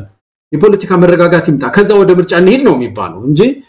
በዚህ እሳት ውስጥ ምርጫ ተስፋ እናደርጋለን ሌሎቻችሁ እጃችሁን ስጡ የሚለው የከብልጽግና ያለፈ የተላለፈ ድፍረት ነው በተለይ የታጠቁ ኃይሎችና ይሄ ፓርቲ መሳይ ከብልጽግና በላይ እንዳልከው ህብረተሰብን በጣም የሚያበሳጭ ፓርቲ ሆኗል በጣም ወደፊትም ተስፋ እንዳይኖረው አድርገው አመራሮቹ የቀበሩት ነው የሚመስለኝ ይሄ ምርጫ የለም በኢትዮጵያ ሁኔታ መጀመሪያ ገለልተኛ ተቋም የለንም እንደምታውቀው ሁለተኛው እኮ ባለፈው ያልነው ነው እኮ አዛምድ ነው ኢትዮጵያ ውስጥ ያለው ምርጫ አይደለም ማዛመድ ነው በቃ ድሮ አዛምድ የሚባል ፈተና እንፈተናል ነበር ማለት ነው ካሉ ዘመድ ከዘመድ ማዛመድ እንደዚህ አይነት ምርጫ ውስጥ መውጣት አለብን ባለፈው ያነሳነው እውነት ነው እኔ ማጋራው አሁን ኢትዮጵያ ውስጥ ያለ የብሔር ፖለቲካ ለውጦች አሉ እየፈረሰ ነው ያለው በተለይ ዋና የሚባሉ የብሔር ገዢዎች ፈርሰዋል የሐረሪ ክልል የብሔሩ የሐረሪ ፓርቲ ማለት ነው ፈርሷል እኔ በምንም ተአምር ሁለተኛ የክልል ፓርቲ አልሆንም አገራዊ ፓርቲ ነኝ ብሏል የጋምቤላ ፈርሷል የአፋር ፈርሷል የሶማሌ ክልል ፈርሷል እንትና የሚመራይ ነው ማለት ነው ኦሮሚያ ፈርሽ አማራ ክልል ስለዚህ ብልጽግና የሚባለው ነገር እኛ ጥያቄያችን ከፈረሱ ጋሪውን ቀደመ ነው እንጂ በአጠቃላይ እነዚህ ማዕከሉን ይዘው የብሔር ማሊያ ይዘው ሲጫወቱ የነበሩ ፓርቲዎች ቢያንስ በህዝብ ክንድ ፈርሰዋል እና ይሄም ያሳየው ኢትዮጵያ ምን ያህል ሬዚስት እንዳደረገች የነን የብሔርን ፖለቲካ የሚያሳይ ነውና ግን ዋናው ነገር በዚህ ዴብሪስ ውስጥ በዚህ ፍርስራሽ ውስጥ ከቆየን ባለፈው 10 ጊዜ ያነሳሳነው ነገር ነው እነዚህ ማይክሮ አይደንቲቲስ ወደ ማክሮ ያደጉ የግጭት ማዕከል ያደርጓታል ምድሪቱን ቶሎ ወጥተን ምክክር ተደርጎ አገሪቱ ወደ ሐቀኛ ምርጫ መግባት አለባት ነው ሳይ ገለታው ዜማን በተመለከተ እንግዲህ ከዚህ በላይ ማለት የሚገባ አይመስለኝም ምናልባት ብርሃኑ ነጋ በምክክር ኮሚሽኑ ለውጥ ይመጣል ወደዛኑ ያለው ነገር ነው ምክክሩን ኮሚሽኑን በተመለከተ ሁሉ ጊዜ ብለናል አሁንም እንደው አንዳንድ መረጃዎችን ለማንሳት ያልነው ሰሞኑን ምንድነው UNDP ጋር በተያያዘ አንድ ከዚህ ከምርጫ ኮሚሽኑ ሰዎች ጋር የሚሰራ ሰው ያደረሰን መረጃ ነው ወደ 12 V8 መኪና ተገዝቷል V8 መኪና የV8 የሚባለው መኪና እንግዲህ በአሁን ሰዓት ከፍተኛ ባለስልጣናት የሚይዙት መኪና ማለት ነው 12 ነው የተገዛው የUNDP ገንዘብ ነው ትልቁ እዚህ ምክክር ኮሚሽን ውስጥ ሰዎቹን ያቆያቸው ሌላ ዓላማ ኢትዮጵያን የሚጠቅም ዓላማ ስላለ አይደለም የUNDP ዶላር አለ ይሄው ለያንዳንዱ ኮሚሽነር ለሌላውም ከኮሚሽነሮቹ ሌላ ላለውም ጭምር ነው ይሄ V8 የተባለው በጣም ውድ መኪና የተገዛው ሌላ የሰማነው ይሄ ምክክር ኮሚሽኑ ዋና ፊት ለፊት የሚታዩት እነ ፕሮፌሰር መስፍን አራያ ምናምን አይደሉም ከጀርባ አንድ ዘገያ አስፋው የሚባል ሰው አለ በጣም በእነ አብይ አህመድ እምነት የተጣለበት ይሄ ሰው ምናልባት ያው ቀደም ሲል የኦነግ አመራር የነበረ ወይም ደግሞ የኦነግ ሰው የነበረ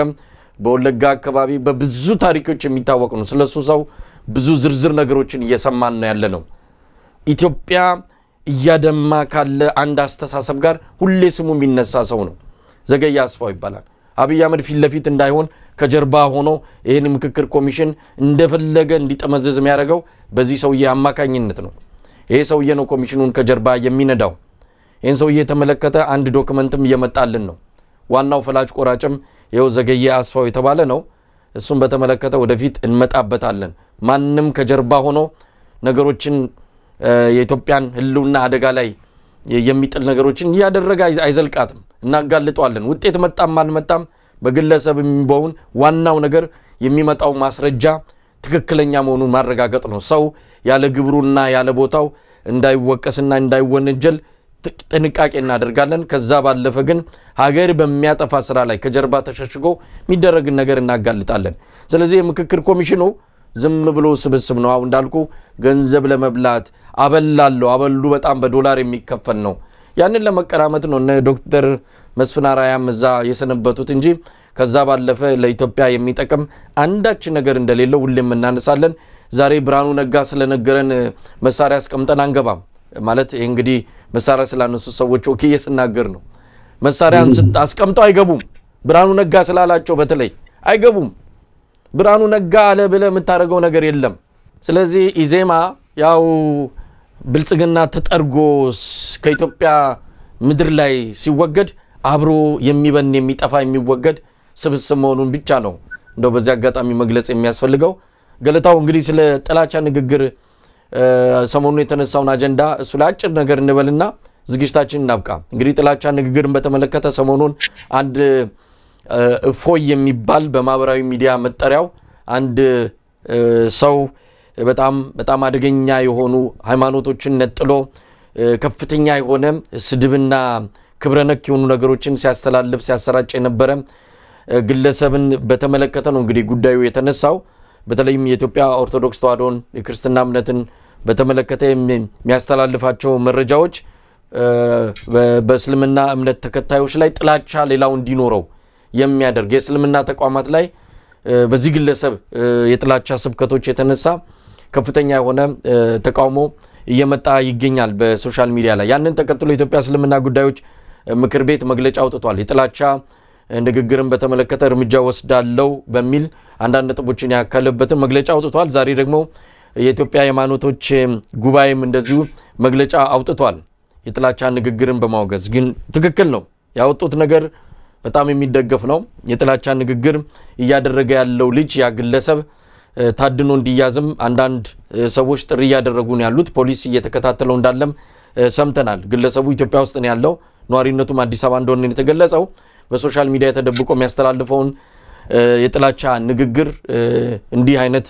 በሃይማኖቶች መሃል ያለውን መቻቻል የሚያደፈርስ ነው በሚል ሰፊ የሆነ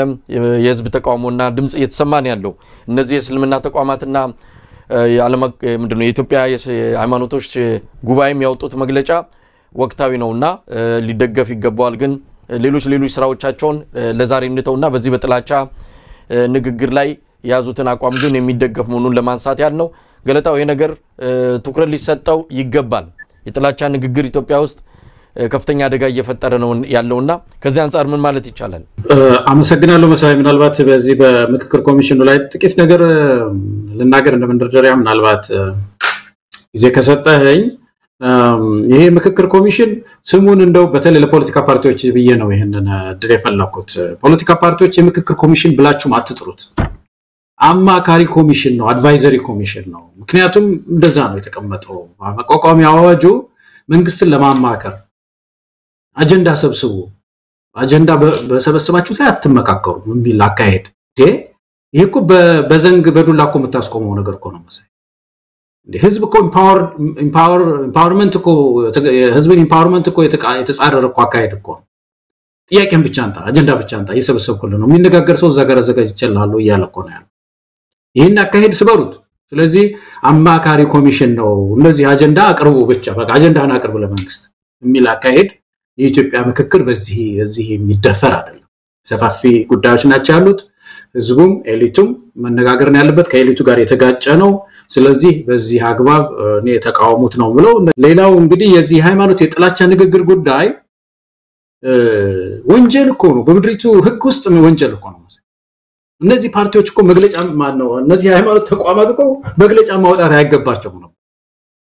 መግለጫው ምንድነው የሚያሳየው መንግስት ጸጥታን የማስከበር ወንጀልን የመቆጣጠር አቅም እንደሌለው ነው የሚያሳየው ወይም ደግሞ ራሱ እንደተዘፈቀበት ራሱ እንደሚፈጽመው እንጂ በህግ በኢትዮጵያ ወንጀለኛ መቅጫ ህግ ብቻ ሳይሆን አዋጅም ወጥቷል የጥላቻ ንግግር የሚል አዋጅ የሚያስገርም ነገር ስለዚህ በምድሪቱ ውስጥ ህግ የሚያስከብር መንግስትም እንደሌለ ራሱም ደግሞ በዚህ ውስጥ ዋና ተዋናይ እንደሆነ ነው ምናየው እኛ በተግባር ምናየው አብዛኛው የጥላቻ ፍላጻ ሰውን የሚሰብር ብሔርን የሚሰብር ሃይማኖት ከሃይማኖት የሚያጋጭ ንግግር ከማን አንደበት ነው የሚወጣው ያልን እንደሆነ ከከፍተኛ ባለስልጣናት በአደባባይ ወጥተው ብሔር ከብሔር የሚያጋጭ ነገር የሚናገሩት የባለስልጣናት ናቸውና እነሱንም እነዚህ ሃይማኖት ተቋማት ጠንክረው በግልጽ መተቸት ያለባቸው ይመስለኛል መናገር ያለባቸው ይመስለኛል መሳይ ምክንያቱም አሁን ሽመልስ የሚናገረው ነገር አንዳንድ ጊዜ ስናይ እኮ በጣም ያስደነግጣል ናብይ አህመድ የሚናገሩት ነገር አዲስ አበባን አሁን ለመከፋፈል አንድ ጊዜ ያደረገው የተናገረው ነገር ብዙ ሰው አስደንግጦታል ኦሮሞ የሚጠላ ሰው እንዳለ አዲስ አበባ ውስጥ ቁጭ ብሎ ዜጋ ሆኖ ቁጭ ያለ ብዙ ሰው ኦሮሞን የሚጠላ አዲስ አበባ ውስጥ አለ አሁን ያ ማለት እኮ ጥላቻን እኮ ይዘራ ነው ያለው ይሄ ሰው ያ ማለት እንግዲህ ጎረቤቱ አለ አንድ ኦሮሞ የሚጠላኛል ብሎ ያስባል ማለት ነው እንደዚህ አይነት ከፋፋይ በህብረተሰብ ውስጥ ግጭት ሊያስነሱ የሚችሉ ነገሮች በፓርላማ የሚነገሩባት ምድር ናት ስድብ እንደጉድ ነው የጠገብነውና በዚህ ውስጥ የጥላቻ ንግግርን እንደ ሃይማኖት ተቋም መኮንናቸው ተገቢ ነው ነገር ግን በእውነት ኢትዮጵያን ሁሉ ግን ደሞ ልንታገለው የሚገባ ነው ይሄ መንግስትን ብቻም ሳይሆን መሳይ ሚዲያዎች አንዳንድ ሚዲያዎች ስገባ በጣም ደነግጣለሁ የኢትዮጵያን እሴቶች የሰበሩ በቃ በጣም ያሳዝናል እኛ እንደዚህ ነበርን ወይ ኢትዮጵያውያን ጫዋ ህዝብ ነው የኢትዮጵያ ህዝብ ጫዋ ትችቱንም በሰላ ሁኔታ በጥበብ ይገልጻል እና በሃይማኖቱ እንትን ውስጥ ነው ያደግነው ስለ ወንጀል መቼም አንተ ብዙ ሀገር ዞረሃል አይታዋል መሳይ በተለይ አሁን ከሌሎች አፍሪካ ህዝቦች የተለየ ነው አበሻው በዚህ ባደንዛዥ ብዙ አይታማ በዝርፊያ ብዙ አይታማ በስርቆሽ ብዙ አይታማ ጫዋ ህዝብ ነው ሳውዝ አፍሪካ ውስጥ ባለፈው የነገርኩህ እኮ ነው ወርቅ ቤት የሚባለው ውስጥ እኮ እውነተኛ ወርቅ እኮ አይቀመጥም አርቲፊሻል ወርቅ አድርገው ዋናው ወርቅ በጋርድ ነው የምትገባው ልትገዛ ኢትዮጵያ ውስጥ እኮ ለማኙ በወርቅ ቤት ፊትለፊት ተደርድሮ እኮ ነው የሚለምነው በጣም ዝቅተኛ ነው የነበረው ክራይም ዝቅተኛ ነው ጫዋ ህዝብ ነው አይናፋር ህዝብ ነው በጣም አይናፋር ህዝብ ነው እና ይሄ የመጣው ከሃይማኖት ተቋማት ድካም ነው እግዚአብሔርን የሚፈራ ህዝብ ስለሆነ ነውና ይሄንን ያፈረሰ ያለውን ይሄንን እንቅስቃሴ ከየትኛው ማቅጣጫ መምታት ያለብን ይመስለኛል የጥላቻ ንግግር ዋናው መሳይ መጨረሻ ላይ መቼም ብዙ የኢትዮጵያ ህዝብ እንደሚያቀው ሲምፕተም ነው ምልክት ነው ያንድ በሽታ ምልክት ነው በተለይም አንዳንድ በዚህ በዘር ጭፍጨፋ ላይ ጥናት ያደረጉ ሰዎች እንደ ዶክተር ያዕቆብንም ጨምሮ ሲናገሩ የመጀመሪያው ምልክት የጥላቻ ንግግር ነው ማህበራዊ ድረገጹን ይሞላል ጥላቻ ዘር ተኮር ብሔር ተኮር ጥላቻ ንግግር ይሞላል እያኮበኮበ ነው ለግጭት እነዚህን ሰንቆ እነዚህን ቋጥሮ ነው የሚጨፋጨፈው በኋላና ኢትዮጵያውያን ይሄንን ብሎክ ማድረግ እንትን ያስፈልጋል እና የሚደገፍ በአጠቃላይ ብቻ ሁላችን ልንደግፈው የሚገባ ሁላችንም ተግባራዊ ልናደርገው የሚገባ ይመስለኛል ይሄ ያወጡት መግለጫ ገለታው ጥሩ ነጥብ ያነሳው ልክ ነው በማንኛውም ጊዜ በማንኛውም ሰዓት የጥላቻ ንግግር በተከሰተ ጊዜ ሁሉ ማንንም የሚናገረው ማውገዝና ያንን ያደረገውን አካል በግ ተጠያቂ ማድረግ ይገባል ነገር ግን ህጉ ለማን ነው የሚሰራው ለማን ነው ማይሰራው የሚለው ነገር በደንብ ልንፈትሸው ይገባል ኢትዮጵያ ውስጥ ህግ ቢኖር ኖሮ በትክክል ህግ ተግባራዊ ቢሆን ኖሮ ዛሬ ሽመልስ አብዲሳና አብይ አህመድ መኖሪያቸው ከርቸሌ በሆነ ነበር ስንት የጥላቻ ንግግሮችን ተናግረዋል ለዛውም ደግሞ ምንድነው በስማ በለው እኮ አይደለም ቪዲዮ እየቀረጸው በድምጽ ቴክኖሎጂ በቀረጸውና ለታሪክ በሚያስቀምጥበት ሁኔታ እኮ ነው የነሱ የጥላቻ ንግግር ተመዝግቦ ያለው በሰበሩን ቦታ ሰበርናቸው የሚለው ቃል ከሃይማኖቶች ጋር በተያዘ ሽመልስ አብዲሳ ኦርቶዶክስና ነባር እምነቶችን የኢትዮጵያ እስልምናና የኢትዮጵያ ኦርቶዶክስን ነባር እምነቶችን የኦሮሞ አይደሉም የባዕድናቸው ያለ በዛ መልኩ ከሁለቱ ሃይማኖቶች ቢደመሩ ከ90% በላይ የሚሆነው የኢትዮጵያን ህዝብ የሚያምናቸው እምነቶች በዛ መልኩ የሚገልጽ ነው ሽመልስ አብዲሳ ለሱ ላይ ለምንድን ነው መግለጫ ማያወጡት አብይ አህመድ ወለጋ ሄዶ በቅርብ ነው ወለጋ ሄዶ ያንን ሲናገር ለምንድነው እነዚህ ሃይማኖት ወይስ የግድ ሁሉ ጊዜ ከሃይማኖት ጋር የተያዘ ብቻ መሆን አለበት? የጥላቻ ንግግር ምንም ይሁን ቤትም ቦታ ሊወገዝ ይገባል። ይሄ ኢትዮጵያ የሃይማኖቶች ጉባኤ የሚባለው አብይ አህመድ ጠፍጥፎ የሰራው ነው። የጉባኤውም ሊቀመንበር ይታወቃል ማን እንደሆነ የአብይ አብሮ አደግ ነው። አብይ መግለጫ አውጣ ሲሎ የሚያወጣ ሰው ነው። ከዛ ውጪ ያለፈ ነገር የሚሰራ አይደለም። አሁን በድጋሚ ተመርጧል። እንዲህ አይነት አይደለም። እንዲህ አይነት ቀጥተኛ የሆነ የሃይማኖት ተቋም ቀጥተኛ የሆነ ለህዝብ አገልጋይ የሆነ እንደዛ አይነት ተቋማት ናቸው እንዲፈጠሩ የሚያስፈልገው። አንዱን እንጀራ ልጅ አንዱን የስለት ልጅ ያረጉ መግለጫ በዛ መለካ የሚያወጡ ከሆነ ትርጉም የለውም። ስለዚህ ያወጡት ተገቢ ነው አሁን ላይ ያወጡት ግን ሌላው ላይም እንዲሰራ ማድረግ አለባቸው። ባለስልጣናት ላይ ከምንም በላይ ባለስልጣናት አብይ አህመድ አሁንም አልተወም። በየጊዜው ነው የሚናገረው። እረፍ ቢያንስ በመግለጫ ጉልበት የላቸውም ሌላ በመግለጫ ግን ሊያወግዙት ይገባል። የሱ ፊት ተቆረ የሱ ፊት ፈካ ያሉ መግለጫ የሚያወጡ ከሆነ ትርጉም የለውም። የጥላቻ ንግግርንም በማውገዝ ረገድ ሚናቸው በጣም ይኮሰሰ ነው የሚሆነው። ለማንኛውም ያደረጉት ነገር ተገቢ ነው ግን ሁሉ ጊዜም አድርጉት። የጥላቻን ንግግር ሁሉ በምንም ቦታ ምን ጊዜም ልንዋጋው የሚገባ ነው። ገለታው ምናልባት ጊዜ የለንም ሌላ ርዕሰ ጉዳይ ነበረ በዚሁ ልናጠናቀቅ ነው። እንደው መጨመረው ከሌለ እኔ መጨመረው የለም ማሳይ በዚሁ እናጠናቀቅ ዛሬው። በጣም አመሰግናለሁ ገለታው። እንግዲህ በርካታ ጉዳዮችን አንስተናል። የዛሬው የአንከር መረጃ ክፍለ ጊዜ በዚሁ የሚጠናቀቅ ይሆናል። ገለታው ዘለቀ ከቦስተን እኔም ከዚህ ከዋሽንግተን ዲሲ አብረናችሁ ቆይተናል። ተመልካቾቻችን ነገ በተመሳሳይ ዝግጅት እንጠብቃችኋለን። ለአሁን በዚሁ ተሰናበትን። ኢትዮጵያ በክብር ለዘላለም ትኑር። ጤና ይስጥልን።